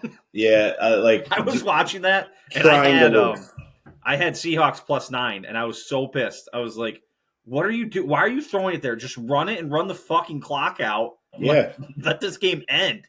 You gave him an extra 40 seconds. Yeah. I was like, just run it. If you get the first down, you fucking kneel it. And if you don't, you kick the field goal after you peel off a ton more clock. Yeah. I was so pissed. There's nothing like getting pissed when you need the game to end, when you have a bet, and somebody does something stupid, and you're like, what the fuck? Why are we adding 50 seconds to this game? Yeah, man. But hey, I mean, Packers have been playing well. That's exciting. Like I said, watching some college ball. Our North Carolina Tar Heels are Dude, I winning just some pulled them games. up. Yeah, They that was a fun. Did you catch any of the game against Tennessee the other night? I didn't. So I had my own, the coaching side of basketball, a lot of that stuff. So I was trying to keep updated a little bit. I did watch the tail, like maybe like the last like 10 minutes or so of the game when they were They were trying trying to to give it kind of away a little bit. yeah. I mean, they were just lucky that R.J. Davis was kind of hot from the outside at times, and they were able to score 100 points or whatever it was. Right, R.J. Is that Yeah, okay? Yeah, yeah. yeah. They can actually make some fucking shots this year. It appears they've got Well, just let's pump the brakes on that. I don't know. I don't ever trust it, man. I mean, they do have that. They did bring in a white shooter. I mean, that was something they kind of been missing for a couple of years. It's true. You're right about that. Baycott's into like his 17th season, and I was gonna say when I just saw there was somebody who was putting in a petition to get like his 8th year of Jesus. college basketball. Just go home. Armando Baycott is 23 years old. He will turn 24 in March. He first started playing in 2019, 2020. That doesn't even seem right. That seems like it should say like 2013, 2014. Like I feel like he's been there since like Rashad McCants. Yeah, so 1920. That was the year that got cut off by COVID. They were fucking terrible that year, right? I don't even think they're going to make the NCAA tournament. Yeah, I think they were bad. So this is only his 5th year. It feels like he's been there for like 6 or 7. I also think there's the North Carolina factor too of like, a lot of their like studs are 1 or 2 years and they're gone. So like the fact that he's been pretty good for, it just seems like forever, even though it's really not. But yeah, Carolina, like you said, Carolina doesn't really have outside of like, Hansbrough obviously, but like a lot of their guys are like 2 years and they're gone. Yeah. So RJ Davis is a senior. So his freshman year was 2020, 2021. Okay. Was that the national championship run? No, that was 21-22, right? Okay. That's probably right, yeah. They all blend together. Yeah, it's tough to tell apart. Speaking of that, what's Caleb Love up to? Arizona, right? Yeah. Yeah, I think so. I think he's doing okay. I don't know. He sucks now. Yeah. He was terrible last year. Yeah. What's crazy too is he could have went like a lotto pick in the NBA draft. Like if he left after that 2 seasons ago, yep. Yeah. They've played 6 games so far. He's averaging 13 points. His turnover numbers are down. His 3-point percentage is down even further. Yeah. 27%. It was 29% last year. And then in that other year, the national title year, it was 36%. He's definitely a case like he caught some lightning in a bottle, I think. Don't you think? I do too. Yeah. I don't think I'm not saying he's not a good basketball player. He's good, but like he definitely was. He got hot. That stretch from the second Duke game. Actually, it was like right after the first Duke game that year. Those guys just started fucking making everything. Mm-hmm. Him, R.J. Davis, who's the big goofy white guy? Oh my God! Oh, I could see him. He's got the longer hair. Yep. Shit, I'm not gonna think of it.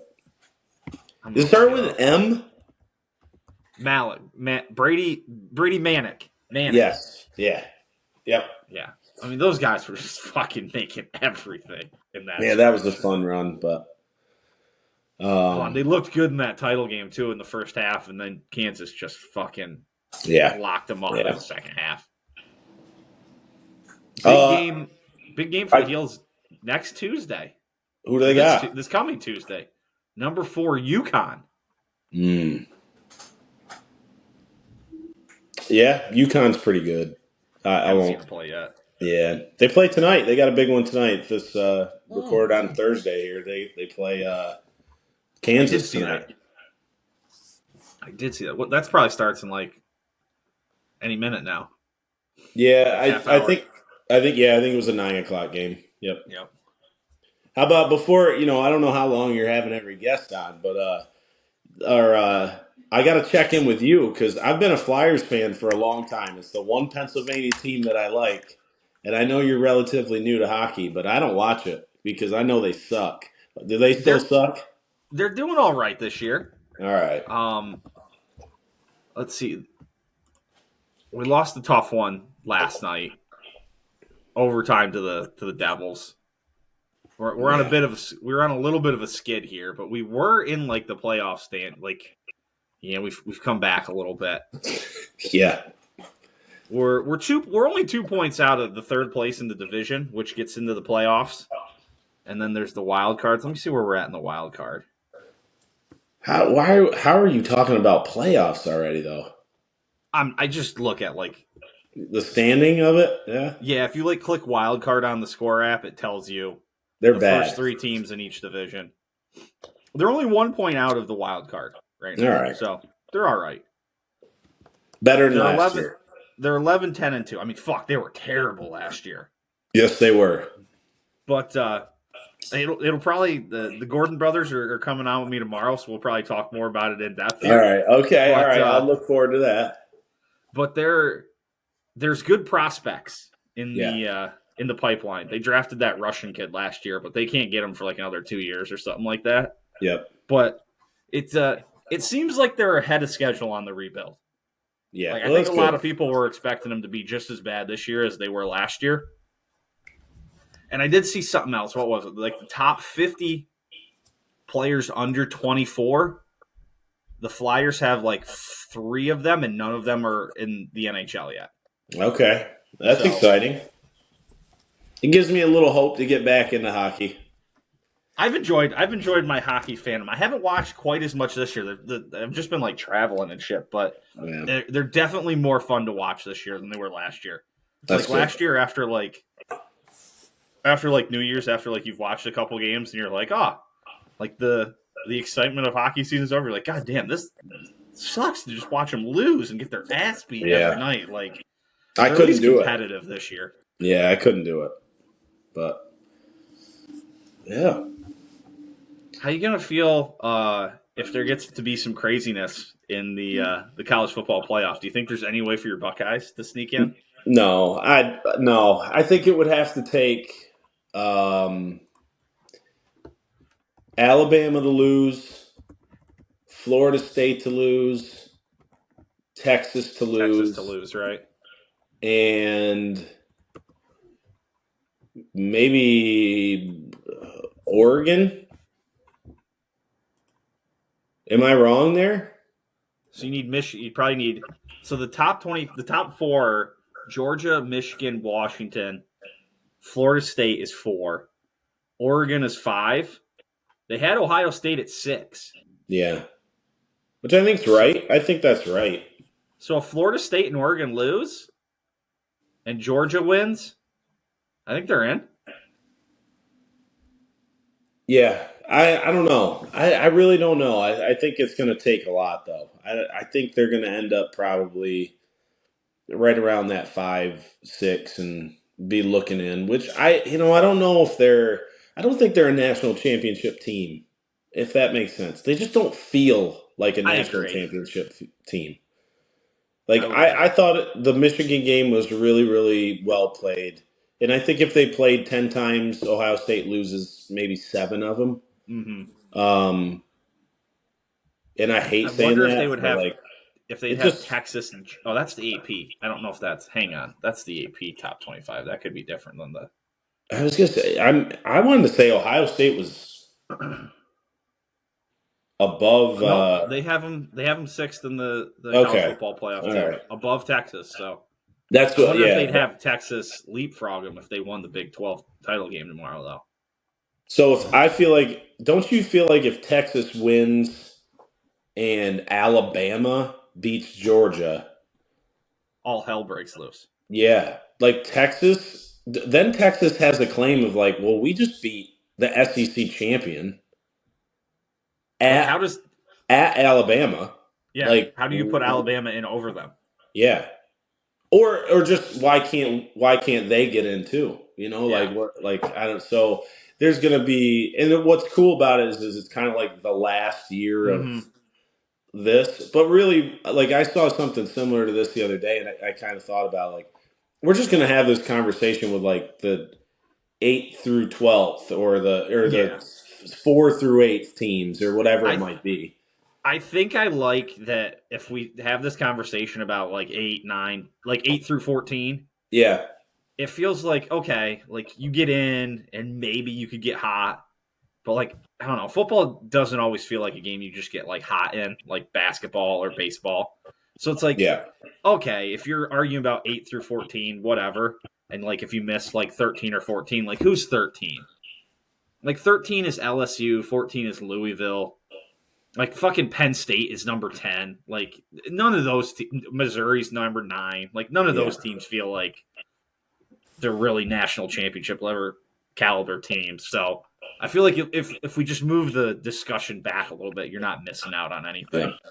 I never really understood like why not just go to 6 or like 4 is odd, but like I don't know. There's 100 different ways that you could go about it, and I always thought 8 was the perfect number. yeah, yeah. You could have Because at the time you could have gotten every major conference in, Yep, and then you could get you could do the whole like group of 5 thing or whatever it is, and then you could have a couple wild cards. yep. I agree, but hey, now they got all their money and they're messing everything up, and teams are in different conferences, and Oh, conferences it aren't sucks. really. Yeah, it's going to be different, and I think someday it'll just go back to the kind of the way it is now. At least I think it like the Big 12, the Big 10, and the SEC are going to get so big that Mhm. they're like you said they're just going to like regionalize like Yeah, and be like, all right, we've got 23 teams in the league. Like we're going to yep, split these up into or just say 24. We're going to split these up into three groups of 8.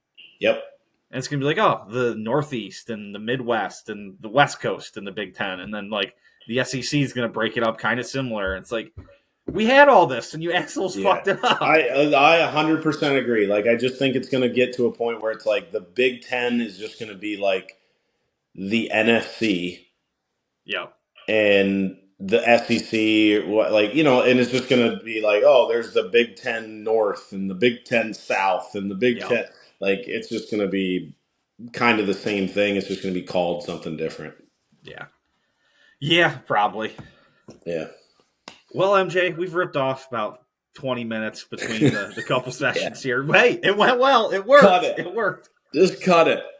So we're going to call it a win here. Yeah. This fucking episode, I've said it at the end of every one of these that I've done so far. I keep telling people 10 to 15 minutes and we do 20. So This episode's way too long already, and we have like 2 or 3 more of these to go. So, MJ, I appreciate you, man. Yeah. You'll definitely be back on soon, I'm sure. So, all right. Good seeing Congrats, you, brother. Thanks, man. Yeah. All right, guys, we're on to another one. A bunch of people here with no idea what the hell we're supposed to talk about. We got Kevin and Ethan here. I think in our little pre-conversation, we said we might talk about some movies here.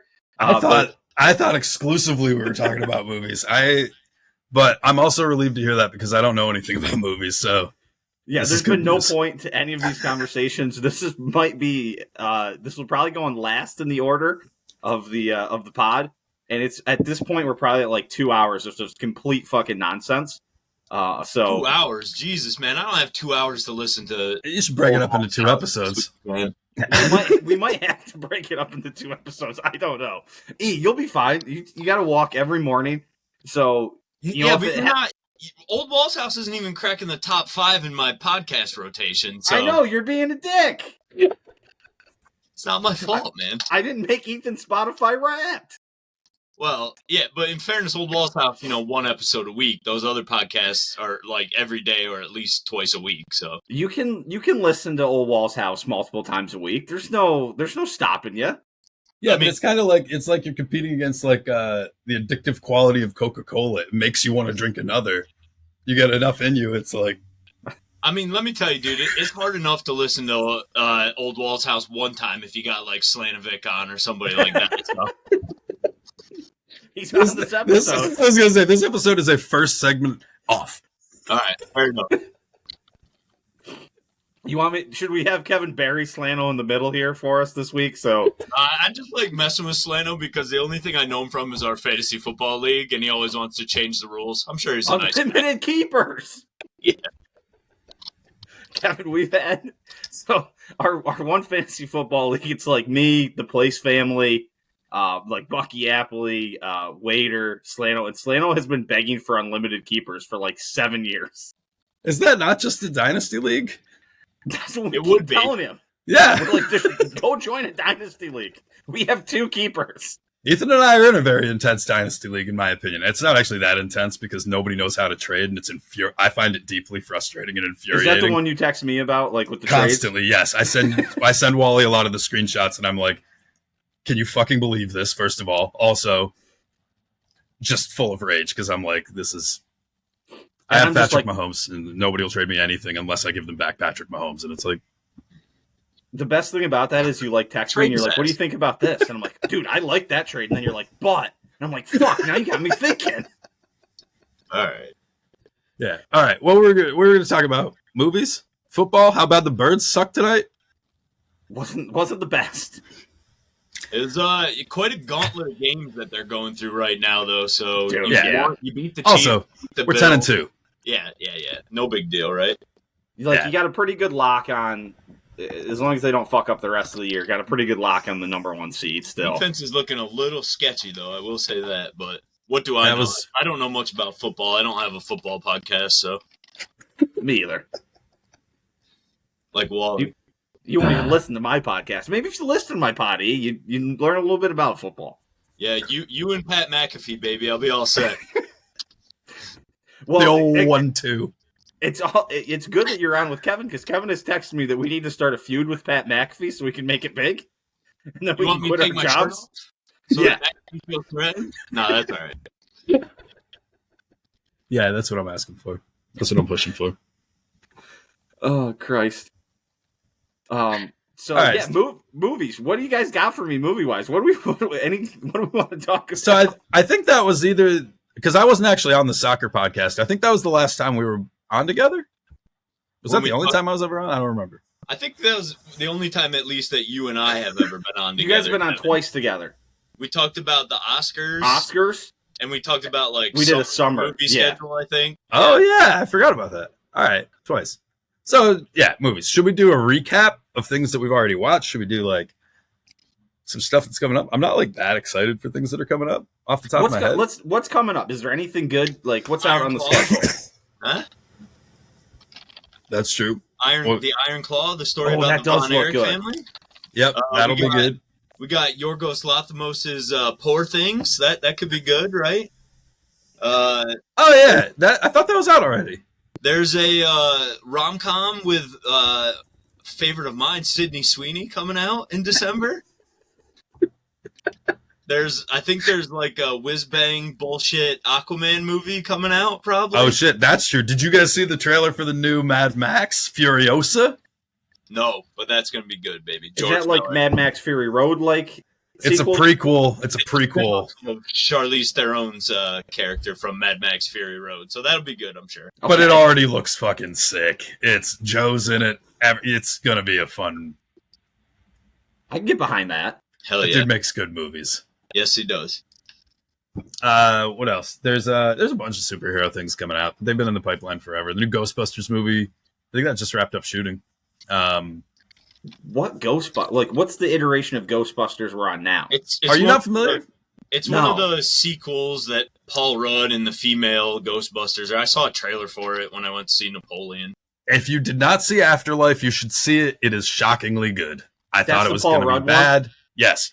I thought it was going to suck. COVID pushed it like a full year, I think. I watched it on an airplane, and then like an hour in, I was like, this is like great. I'm thoroughly enjoying this. No complaints. I like the original Ghostbusters. That's my disclaimer. Me too. I like the original ones. I haven't seen these new age ones though. So I've seen all of them. The all female cast has its moments, and I also like the guy. What's his name? Paul Rudd. Nah, Feig, the director. That Feig, guy's yeah. He does great stuff. He's always So that movie's good, but it's not really like it doesn't fit in the rest of the universe. Afterlife does. It's great, and the new one also looks pretty good. Well, maybe I'll have to check those out then. I haven't given them the time of day. Unfortunately. Afterlife is directed by Jason Reitman. Is that Ivan? That is the son of Ivan Reitman. Yes. Okay. Yep. Yeah. I was like, why? I'm like, I know that name. I'm like, that's the guy I'm thinking of, right? Yeah. And the Afterlife. Not to. I don't want to give any spoilers. It's worth a fucking watch. Okay. It's a love letter to his dad. It's great. You get done with it, and you're like, why am I crying? This is fucking Ghostbusters. I don't. Yeah. What else? New Godzilla. Ethan's a big fan of Godzilla. I do like Godzilla, so I admit that freely. Oh shit! Well, Godzilla Kong New Empire. Let's go, dude. You watching that Apple show? No. Monarch? Nope, I don't have Apple TV. You should get Apple TV. Fuck yeah. Apple. Listen, fuck that. Dude, come on. Kevin's getting a job by Apple TV. Yeah, the next point is Apple TV.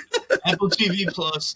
I'm just mad about the MLS thing because they want you to subscribe to Apple TV Plus, and then you got to still subscribe to MLS. It's the same as the UFC bullshit. You got to buy ESPN Plus in order to pay them an additional $100 every. That's true. Yeah. Well, ESPN Plus has a lot of soccer and has the 30 for 30s, and those 30 for 30s are and like so I get my use out of that. But anyway, I don't know. This is a good conversation. We're all over the fucking place. It is. Apple's worth it just because the quality of their shows right now, fucking knocking it out of the park. I heard good things about like Severance. I heard the morning show is pretty awful though. First 2 seasons, total skippers. Third season, maybe. I should explain. I've been on strike since April, so not me personally. The industry's been shut down, so I've been watching too much everything. I've seen all the movies. I watched every Predator. Dude, I've seen it. I've seen all of it. There's never a bad time to watch every Predator, though. But I've also seen all the morning show. I've also seen all of Star Trek. I've seen too much. For All Mankind. Are you all the way up on For All Mankind right now? Yeah, I'm also binging season 1 right now for no clear reason. Walter's a big fan.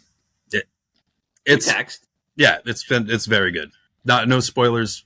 If you've never seen it, it's a show where the Russians made it to the moon first and the Americans decided that's not the end of the fucking race. I've never seen it, but as a loyal Old Walls House listener, I'm aware of the synopsis of the show. Usually when Wally talks about For All Mankind, he usually prefaces it by saying, bit of a history guy. For All Mankind, it's pretty good. Is that how I sound? Get right into it. Yeah. Oh, man. Oh, yeah. So any other movies coming? What are we looking for? I got to look at a list here. What about what's behind us, Kevin? What are some of your favorite movies that you've seen? Yeah, what's some of your guys' favorites from the year? Kind of like a year in review kind of thing. Year in review? Man. Killers of the Flower Moon. I think that's probably my favorite movie this year. I'm sort of like in the right demographic because I love Scorsese and I love Leo and I love Robert De Niro. So it's kind of like, yeah, no shit, I'm going to like it. But I love that. I loved Oppenheimer. We all saw Oppenheimer, right? Yeah, saw Killers. I did finally, yeah. And Oppie saw Oppenheimer twice, saw it in 70mm the second time, and it was worth it. It was like, I believe that.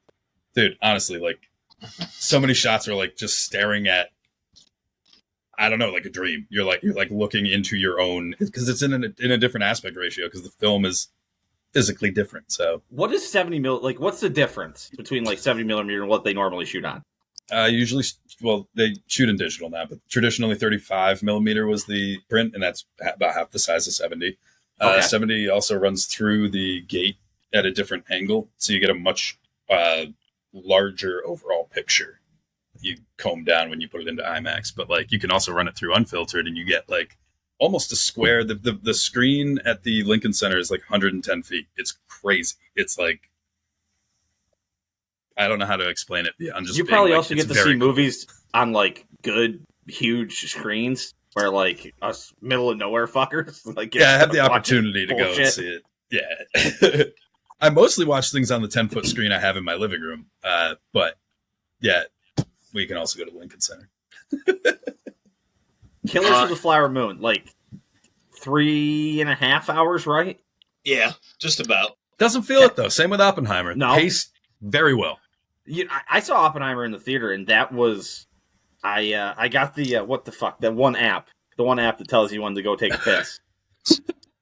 Run Pee. It's called Run Pee, and I sprinted out of the theater because I have the bladder of an 80-year-old man. I was gonna say, can you not make it 3 hours? Can you not? Dude, no. I also like try to drink an insane amount of water every day, so like it ventures against me. You could probably cut back on your water intake if you just add a little liquid IV into the water that you do drink, because you'll get your hydration that way. 20% if you need a 20% off, you could use discount code OWH. That's it. You just know. saying.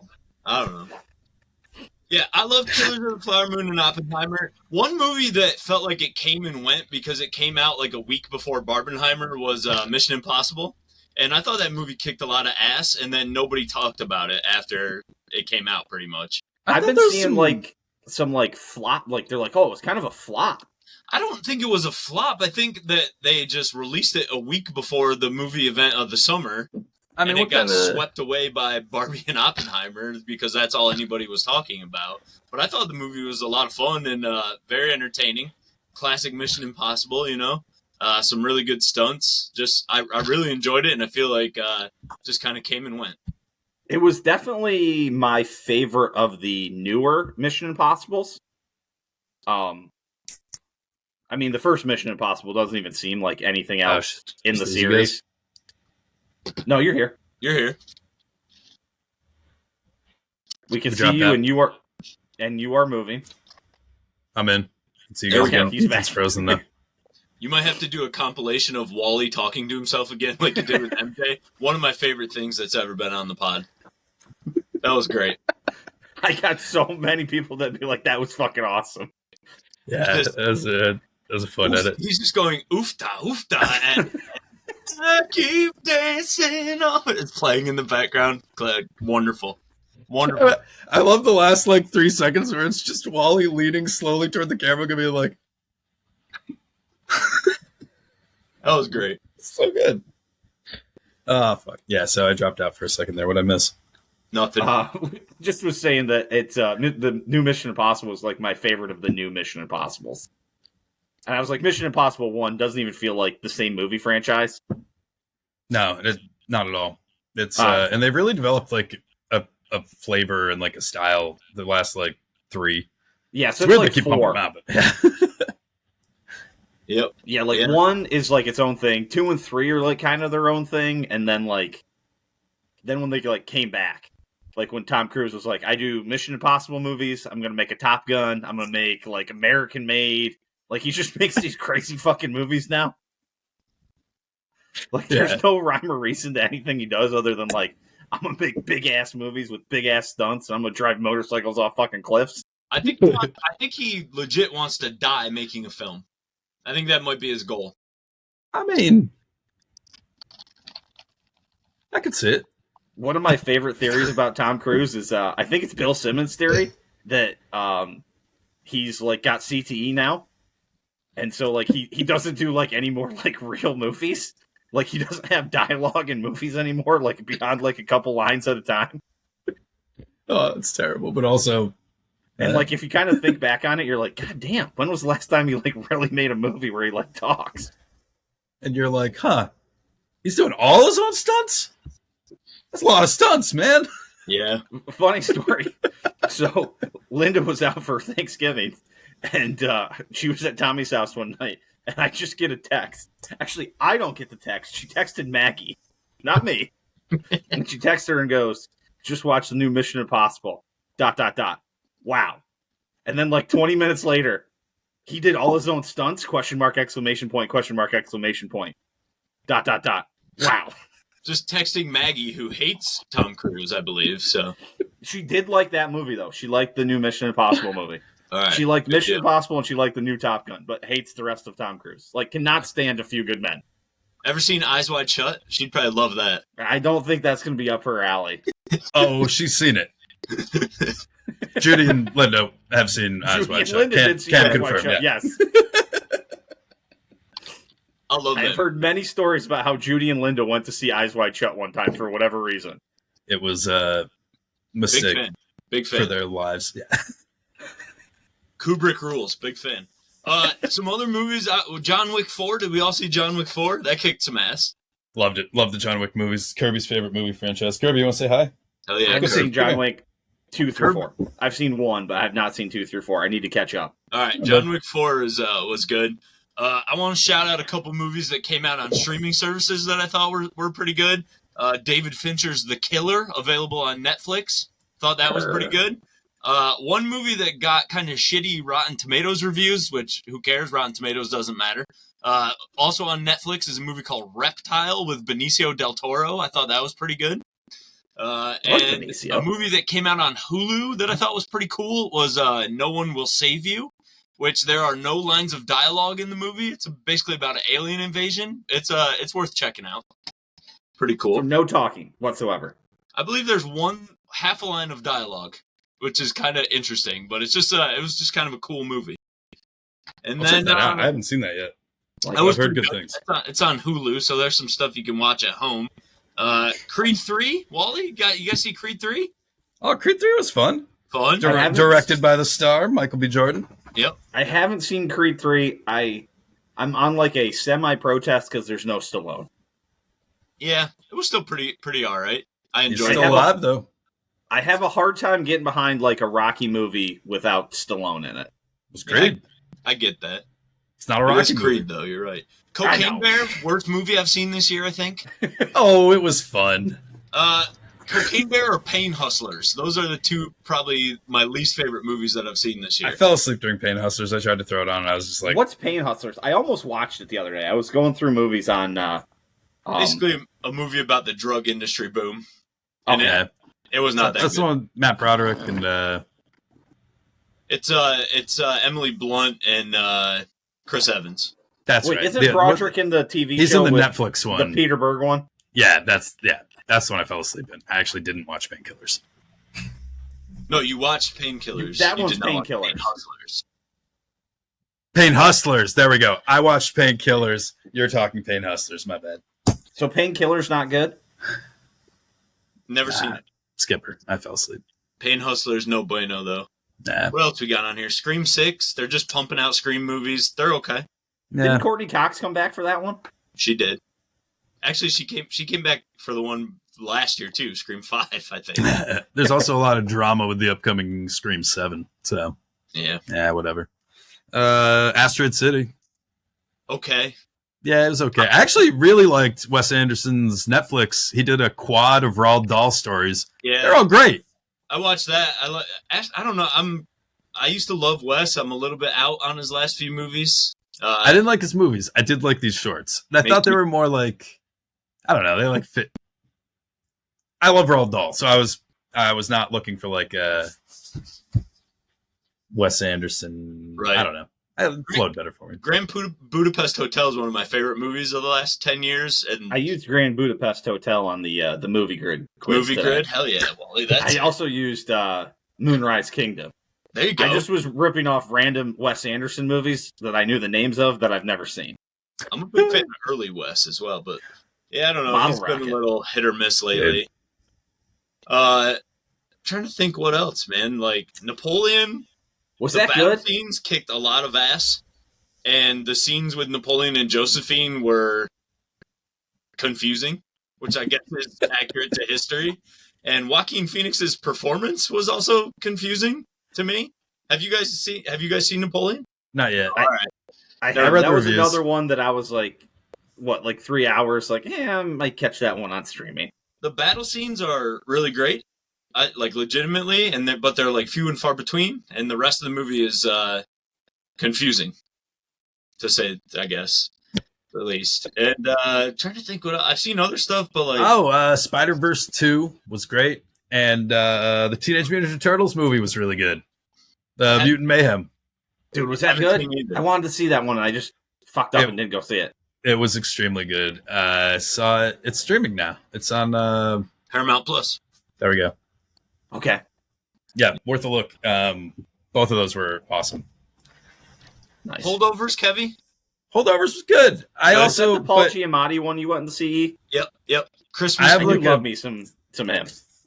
I have 3 personal shout-outs movies that came out this year. One was The Holdovers with Alex Payne, was a dude that I met in college. Great director. Met him again when they were touring Nebraska. And that was great dude. Great. Decent movie. I had fun with it. It's like a weird Christmas, New Year's.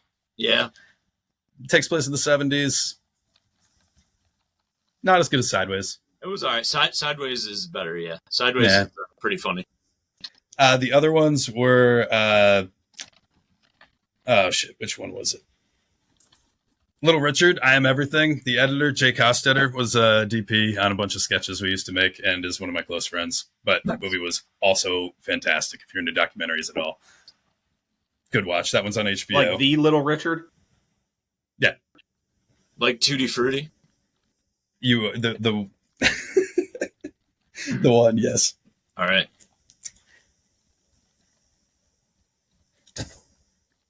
Did you see that new Wim Wenders movie? Perfect Days? Nope. Worth a look. Okay. He's the guy who did Paris, Texas, and it's just like it's a bunch of short stories that are like interlocking, takes place in Tokyo, if I remember. Super weird movie, but like one of the better things I saw this year. Julianne Moore was in a lot of good stuff this year. She was in that A24 movie, the guy who did Andor, Skins. Sharper. Was there or was there not a new Fast and the Furious movie this year? That's all I want to know. I think there was in the last year or so. I watched it on Peacock. I'm all set on the Fast and the Furious franchise. I was mostly just trolling for Ethan's response there. I used to like some of them, like Fast 5 was pretty fun, the original one, but it's just gone too far. Don't they go to space now? Probably. They've been to space in one of the last 3, for sure.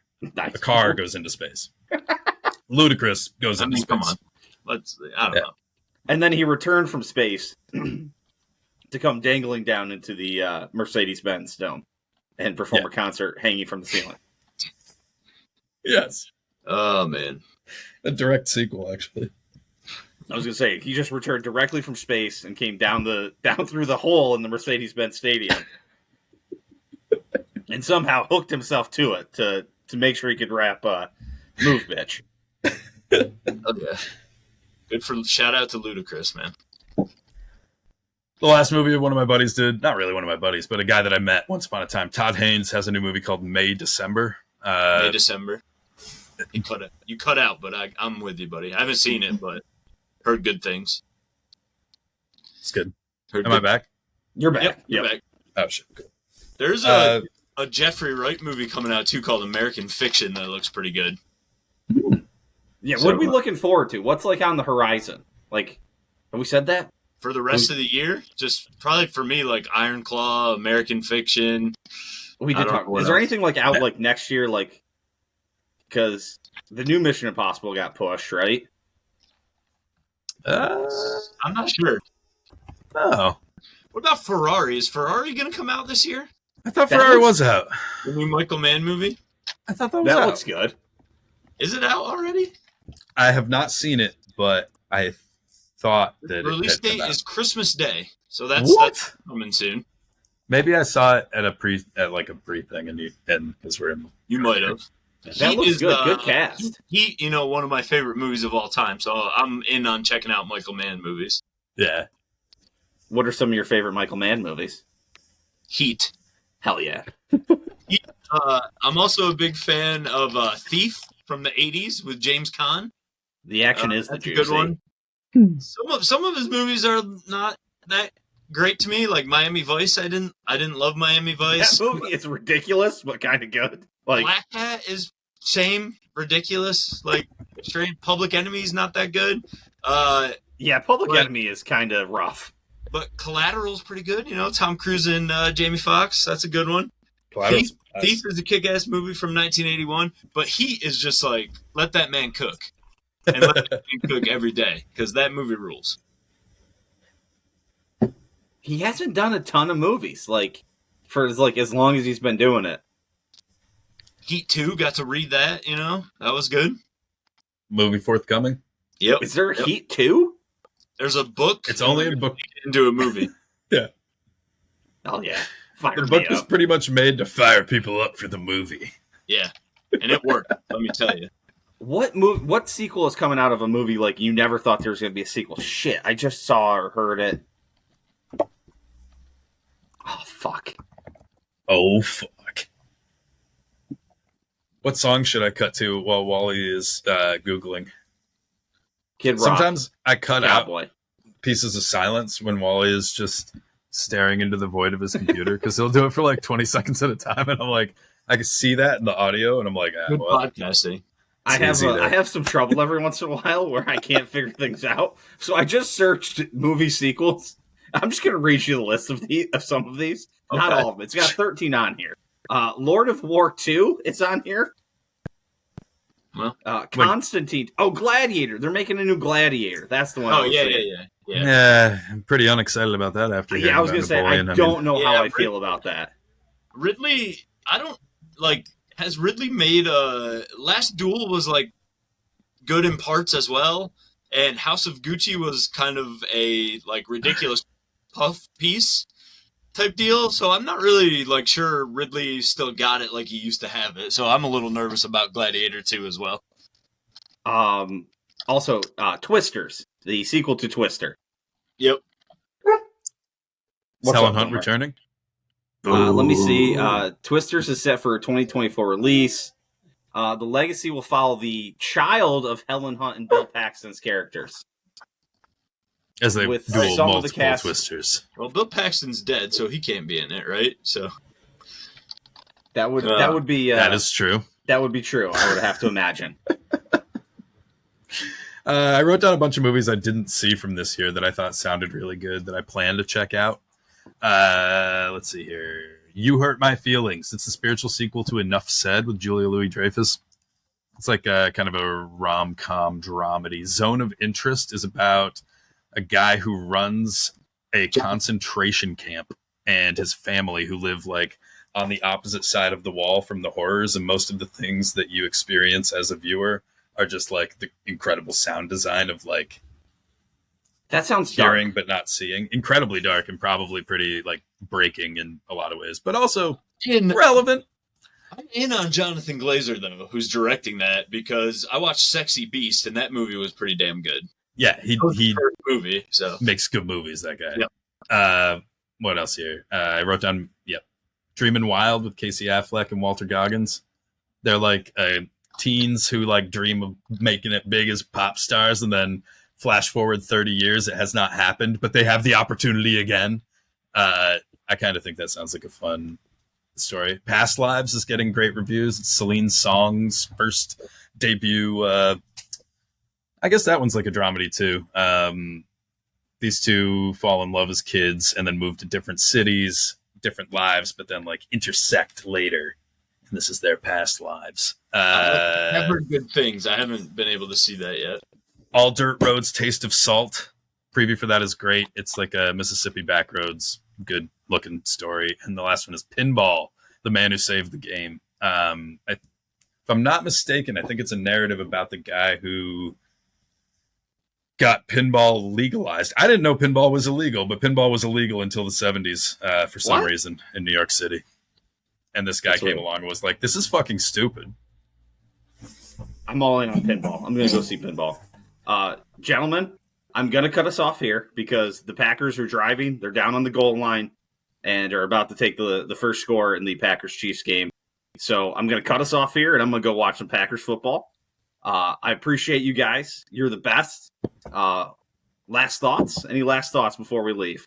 Nothing. Congrats on 100 episodes, Wally. I haven't listened to all 100, but most of them. Thanks, E. You're one of the E. I think you're creeping up there on one of the most common guests now. You just keep sneaking in here and there. Kevin, any last thoughts? It's 100. Man. Boom's got it. Boom spoke my mind. Yeah, Boomer. Yeah, good boy.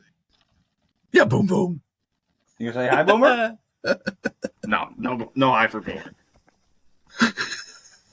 Yeah. So let's hope AJ Dillon can punch this fucker in, and we're gonna go do that. So appreciate you guys, Kevin. You're the fucking man. E, you're the man. Kevin makes the whole thing go. So everybody thank him if you watch or listen. So appreciate you boys, and we'll move on to the next segment here. All right. Congrats on 100. All right, coming off the heels of a big Packers win last night, got to get the big cat in here, Bill Gardner. We got to take a couple minutes and just discuss some Packers football now. Bill, how we doing, man? Good, Wallace. How are you? Oh, wonderful after last night. I don't know about you, but I did not see that coming last night. I did not either. That was very surprising. I mean, they didn't even do a bunch of really dumb shit. I mean, they played a pretty good game. Like they got a little lucky here and there with some penalty calls.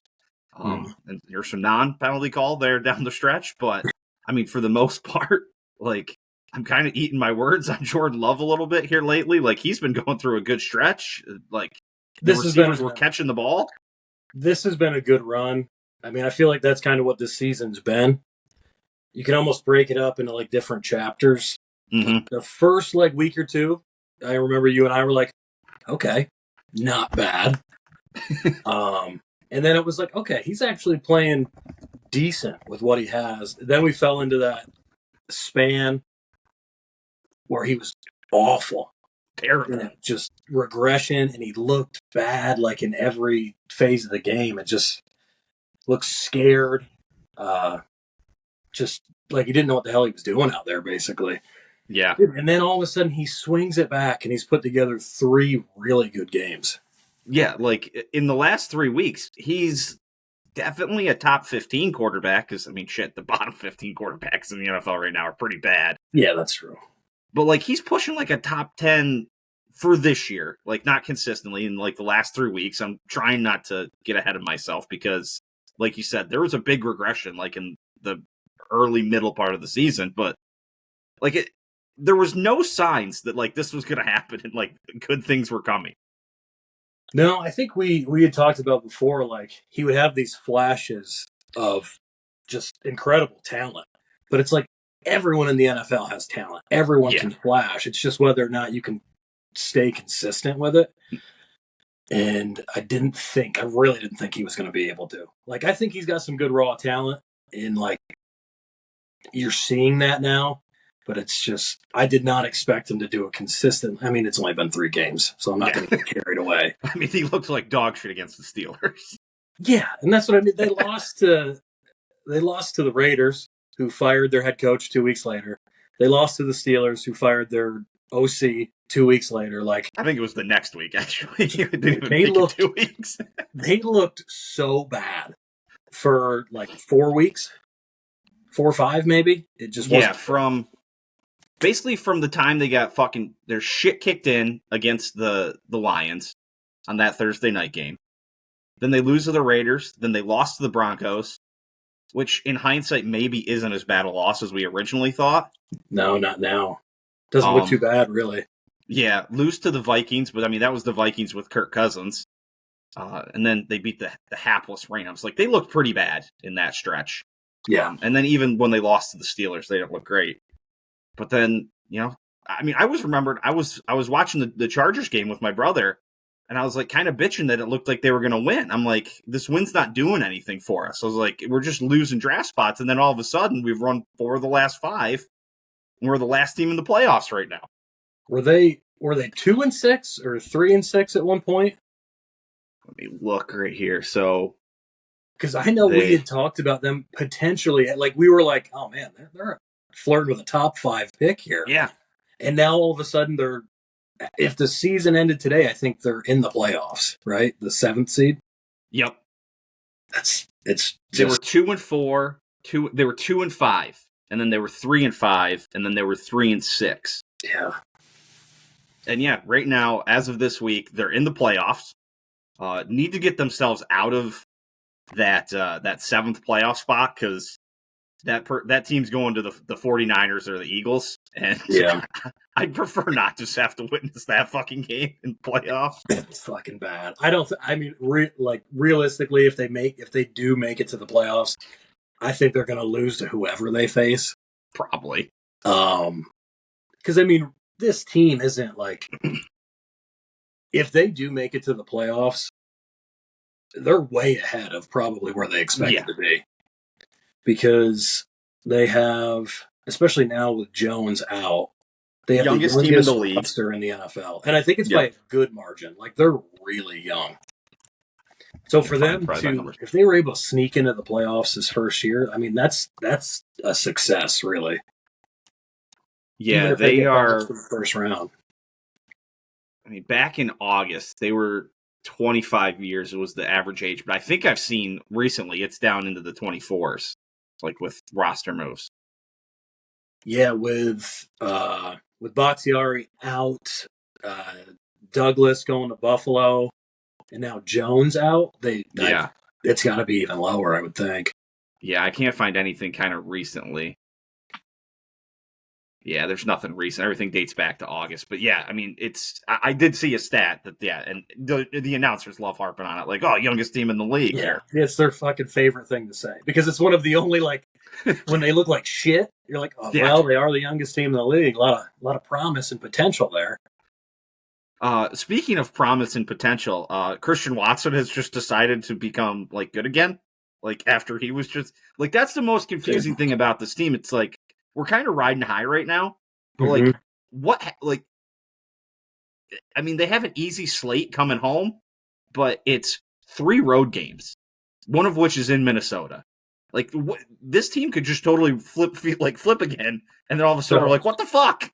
I don't think that's going to happen because everyone's looking at these last 5 games like, these are all winnable games. I think what we're going to see happen is, because the team is so young, I think that's what's helping them win these games that they probably shouldn't.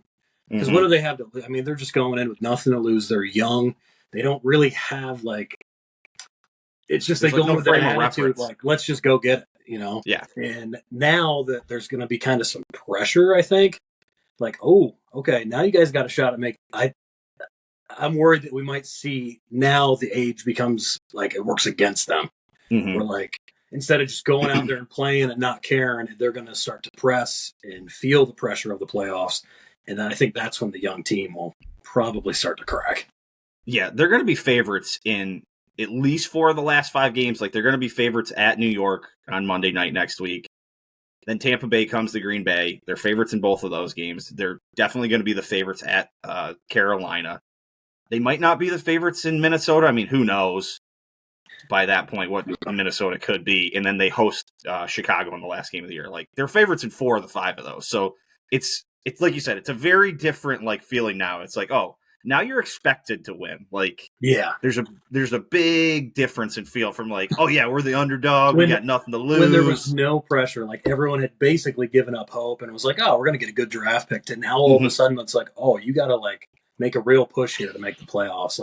It's going to completely change. So, it'll be interesting to see how they respond. I think the big thing will be to see how Love responds. Mm-hmm. If he continues to play kind of free, he was letting it fly last night. Yeah, that's also been the thing in this stretch. Yeah, the play calling has just been we're gonna go deep multiple times a game. Fuck it, let's go, dude. And sometimes it's the worst case scenario. Yeah, because they'll let him swing it 3 plays in a row and then they punt, and they've taken 15 seconds off the clock. That's what happened. You and I were texting last night, and that was what happened at one point late in the 4th quarter. It was they got a false start, and then it's all right, fuck it, let's go deep. Yeah, as soon as they get behind the chains, they immediately just start, all right, fuck it. Here we go. Yeah, if they don't pick up some yardage on first down, they're not running it on second. And then it's going to be 2nd and 10, or he's going to get sacked, and then they're letting it fly again on 3rd. Yeah, so the final kind of push down the playoffs. So right now the Packers are the 7th team. In the 6th spot is the Vikings, both at 6-6. The Rams and Seahawks are at 8 and 9. They're also 6 and 6. Just looking at the schedule, the Rams play the Ravens next week, and the Seahawks play the 49ers. So, like, those are both good things. Yeah. And then the Vikings, who did they play? I thought I saw they had a tough game. Maybe they're off this week, actually. Are there any buys left? Yeah, this is the last week. No, they were just off, weren't they? They were a half game ahead at one point, so they must have just been off. Nope, they're off this week, it looks like. I'm not seeing them. So, and then they come back. I thought I saw they had a tough game coming up. Am I an idiot? I can't even find them next week either. I don't know who they play. Whatever. Two of the teams that are in the hunt with them have tough games, and the Packers haven't lined up. So, this season went from being a disaster and kind of a fucking just slog to watch to actually being kind of fun all of a sudden. So, yeah, hopefully it can stay fun coming in. I knew going into the season, like, they weren't going to do well. Yeah. So this little turnaround has been, like you said, it's been fun to watch because, man, those games were like, they were getting to be a drag, dude. When they couldn't score in the first half for like 3 or 4 weeks in a row, it was hard to watch. Yeah, I mean, I was putting them on my little TV and watching Red Zone on the big TV. I couldn't do it. And like, I know MJ always gives us a hard time about this, but like the whole like having such good quarterbacks for so long, it's a real thing. Like, you forget how good like, obviously they're both Hall of Famers. They're generational talents. But you just get used to watching it.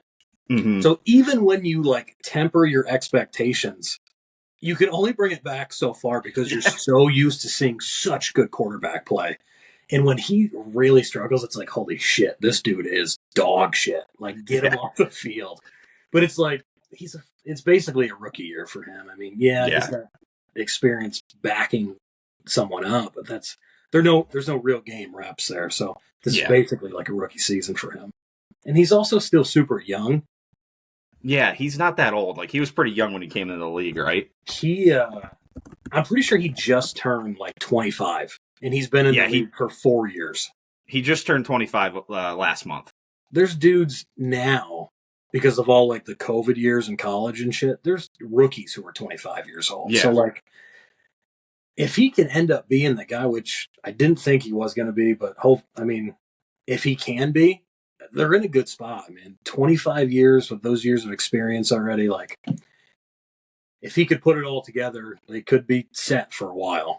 Yeah. It but could be. That's jumping ahead. It's like I was said, that's been 3 good games, so we'll see. I was just gonna say that was one thing I saw was like, you were seeing it all over, and like I was getting texts like, "Oh, fucking the next Packers franchise quarterback is here." I'm like, guys, pump the brakes a little bit. I don't know how many times I saw today. It was like, get to Gutekunst and Russ Ball and tell him to write that contract. Take it fucking easy. Right. Like, he's still got another year on that extension, and then worry about a contract. Like, they're talking about paying him after this game. Like, it was a good game. Let's relax.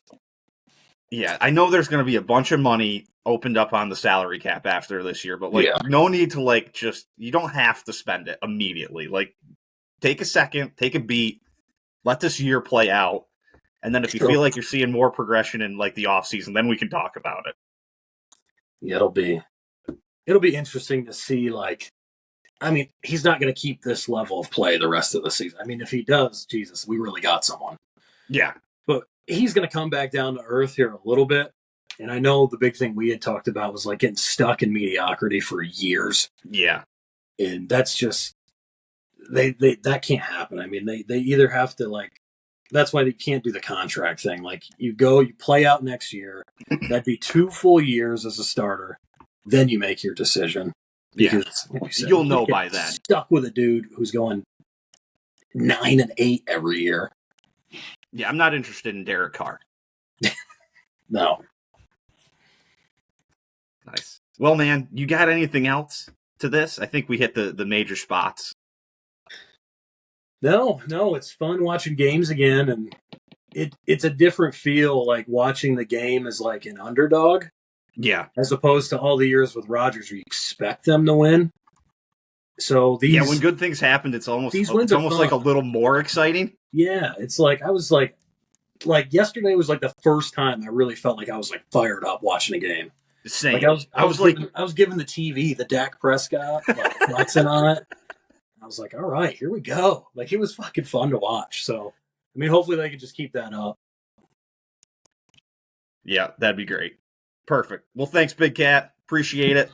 We'll maybe we're talking Packers football in the playoffs here, so maybe we'll swing back around to you. Yeah. Hey, congratulations on 100 episodes. Thanks, brother. Appreciate you putting this out every week. I know I look forward to listening to it. All 6 of us that chime in every week. So keep it going, man. You got it, buddy. Take her easy. See ya. Tman's here. Tman, what's going on, buddy? By the way, you're the last of these. You're the last interview I've done of all my recurrings that have been coming back. So you should feel honored. Perfect. Congrats on century mark today, right? Yeah, this is going to be number 100, triple digits. Wow. Pretty wild that I've done this 100 fucking times. Well, no, thanks for having me back. It's always fun to talk to you, and it's been a fun ride, and thanks for letting us be part of it. You got it, man. Well, I was just talking to Bill Gardner about the Green Bay Packers here, big win last night, of course, about them being kind of surprising and ahead of schedule in kind of where they're at as a franchise. So, are our Flyers kind of ahead of schedule right now? Like they're better than I think we expected this year. Am I wrong? No, I would definitely agree with that. I mean, unfortunately, I haven't gotten to see a ton of games. Just I'm coaching my own team. I would love to watch tonight, but it's weird. Like usually it seems like through the years the Flyers usually play Tuesday, Thursday, and now it seems like they have a lot of Monday, Wednesday games. So I haven't seen a ton, but certainly like following the team still, and yeah, to see where they're at this point in the season and the standings is certainly surprising. So I think they're kind of opening the eyes of a lot of people, and they are, maybe that year or so ahead of schedule, kind of like you mentioned. The games are also not fucking brutal to watch this year. Like, yeah, like they're spending some time in the offensive zone. Like, again, I don't know shit about hockey, but I feel like if you can put pressure on the other team and like shoot at the goal, like good things can happen from that. And they actually seem to be doing that and not getting outshot by like 10 to 15 shots a night. Yeah, and it's also telling if you look at some of the other stats. Like, I don't know, I'm not like huge into like really looking into stats and all this like I don't know Corsi and shit. I don't even understand, but like they're plus goal differential this year. Like they're I think +3 when I was looking today. So like that's a good the two sign. teams ahead of them in the division are -9 and -7. The Islanders are -9 and the Caps are -7. Yeah, so I mean that's a good sign. I mean, is it still a lot to ask the team to keep playing at this clip the rest of the year? Maybe, but like they just play so hard, and I think like that goes a long way. Like if you just work hard and like put in maximum effort every night, that'll kind of take the place of some of your like shortfalls when it comes to talent or like fundamental play. I don't know if you saw the quote with Torts, but he's like, we screw up a lot and we make a lot of shitty plays. He's like, but at the end of the day, we play with a lot of balls. And like that, I can get behind that. And like that'll go a long way, I think, with like the fan base and just kind of like building a culture that used to be there. And it's good to see that they're kind of getting back to that. Yeah, it's like I said, it just feels way different watching them. Like it was like by this point last year, I was like, man, I don't know how many more games I'm watching. Like, I'm just not going to watch them get their shit kicked in every night. Like, it's not fucking enjoyable. Yeah, and even like obviously busy like doing a ton of other things, but like usually most nights if you check the game and it's start of the third period, they're within a goal or so, and it's like, hey, I'll turn it on for a period and see what they can do. So yeah, they've certainly improved a lot, and I think a lot of that is just like organizational culture, and it's good to see them getting back to that, and hopefully it continues and they have the right pieces in place, and this is just the start of hopefully a good run for many years to come, like we've kind of come accustomed to.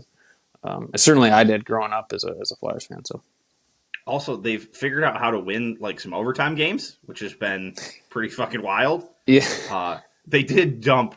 I mean, they won an overtime game on Saturday in the shootout. Couturier has been having some nasty goals in shootouts. Yeah, that was by the nasty. way. That was so slick.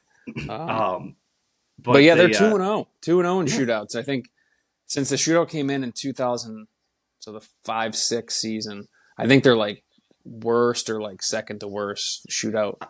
I mean, the 2 years I've been watching in shootouts, I don't know if I've seen 6 shootout goals. Yeah, they're terrible. They just seem to always lose a shootout. So to see them get 2 already this year with like, I don't know, maybe it's because they have a lot of shooters that goalies haven't seen before. I mean, that could be it. But yeah, to see them win a couple shootout games is fun as well. And I like the shootout. Like I think it's kind of cheesy. Like it's a weird way to end the game, but it certainly is exciting. And for someone like Amanda, who's kind of watches the game, but also like struggles to follow it because it's so fast. Like she loves the shootout because she knows exactly what's going on. So yeah, I don't know. I'm fine with it. I have the same experience with the roommate. Is like she can't follow the game. Like she's like, "Where's the puck?" Like I don't really know. She's like, "Are they gonna fight sometime soon?" But like you said in the shootout, it's like very easy. Like here they are, they're going to score, and it's on. So yeah, it's cool. Penguins tonight. It'd be cool to sweep the Penguins. I think this is the only 2 games they play against them, and they play back to back. So yeah, and I like the idea of. Oh, sorry, I lied. There's another Penguins game later in the year. Yeah, they should play them 4 times, but back to back games are always cool, especially if I don't know something happened the night before. It's kind of fresh on your mind, so they're always exciting. So yeah, I mean they used to play back before the schedule changed, and now they play everyone like baseball and all that shit. They play every team twice, but back in the day, they used to play the Penguins like 8 times in a season. So Jesus. like by the 6th, 7th game, they were just like so sick of each other. It was so awesome to watch. So I kind of miss some of that, but this kind of gets back to it a little bit. So hopefully they put a good effort in, and yeah, I mean, win tonight, and if you look at the standings, they have 26 points. They're tied 3rd in the Metro, tied 2nd in the wild card. So, I mean, if they can keep gathering points and make it to Christmas and still be in a spot, it's might be time to like.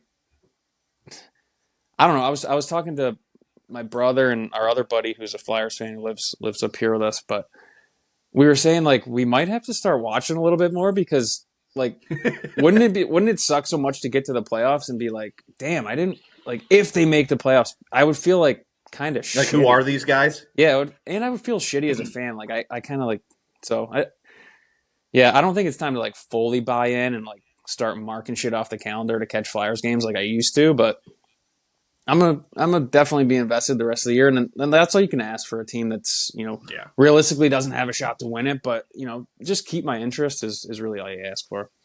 And what I see, like 2 or 3 of the top like 40 players under 24 and are Flyers, and they're actually not playing for the Flyers yet. So like good things in the pipeline, like obviously the Russian kid, but and they have other stuff too.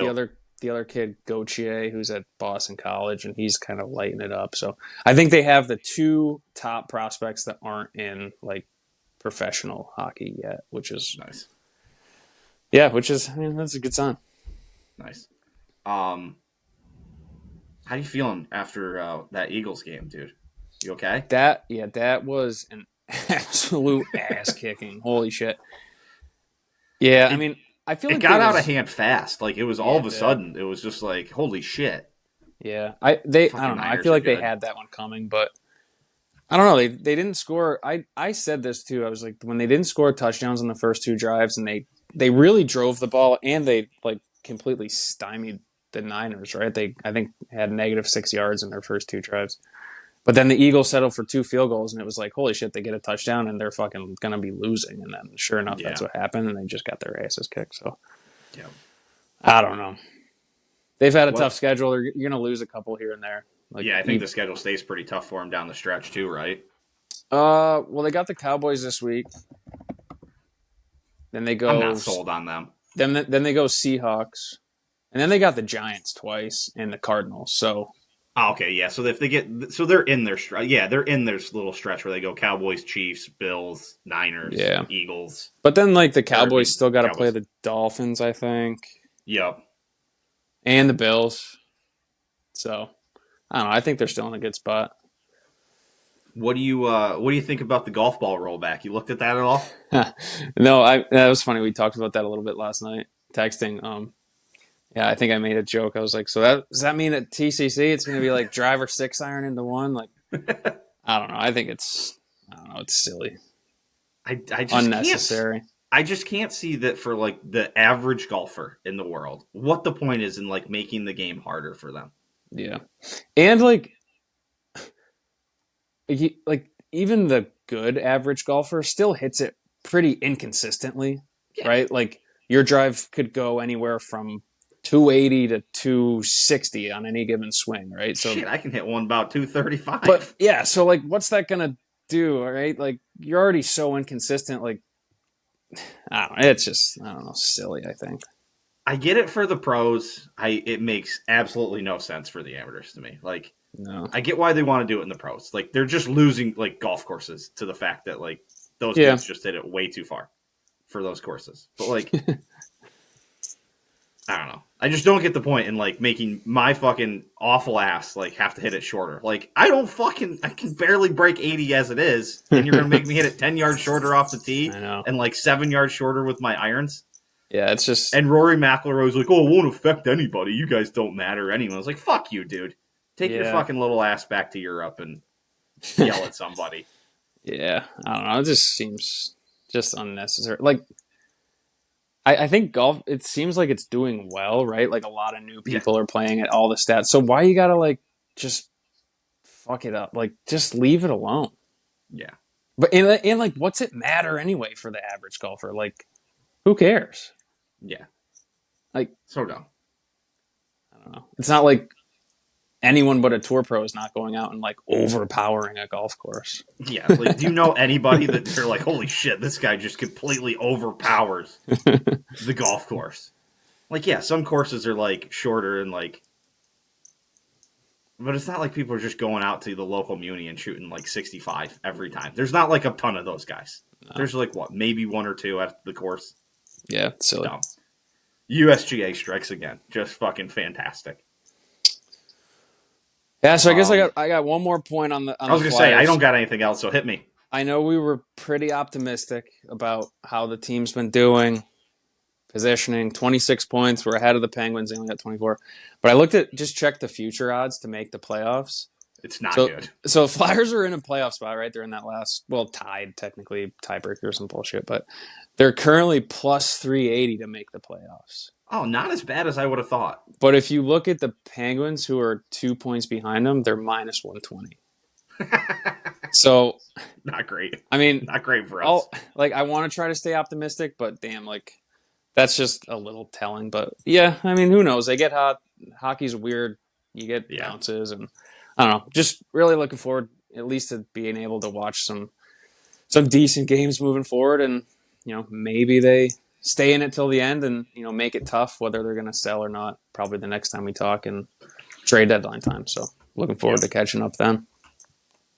Perfect, buddy. Appreciate it. All right. Thanks for this. I think I'm finally done with this, so the 3-hour episode that's about to come out on Tuesday is ready to go to producer Kevy. So that's awesome. Appreciate you, team, man. Yeah, congrats on 100, and we'll look forward to 100 more at least. Thanks, buddy. All right. Okay. Closing time, everybody. I appreciate everything from everybody who helped contribute to this. Everybody who came on. Again, that's Bucky, that's Wiater, that's Slano, that's Zach Place, Nick Place, Troy Gordon, Bill Gardner, MJ, Kevin, Ethan, Kevin for putting together all this, Kevin for making the intro, Kevin for doing all this sorts of stuff to help this thing go for no reason other than he's a good friend. So, again, I appreciate the hell out of everybody who's been listening for 100 episodes. Even if you only caught a couple. Thank you guys so much. I've had fun doing this. This was a really fun episode to make. I had a lot of fun, doing these episodes and just bullshitting with my friends. So hopefully that comes through and you guys enjoy it while you're listening. I appreciate all you. I'm back next week. We'll get back to a little bit more normal of a schedule, but let's just leave it with this. Thank you guys so much. Special thanks to the roommate for not only appearing, but for putting up with me doing this all the time and the time suck that it is. So, roommate, thanks. Love you, hon. Peace.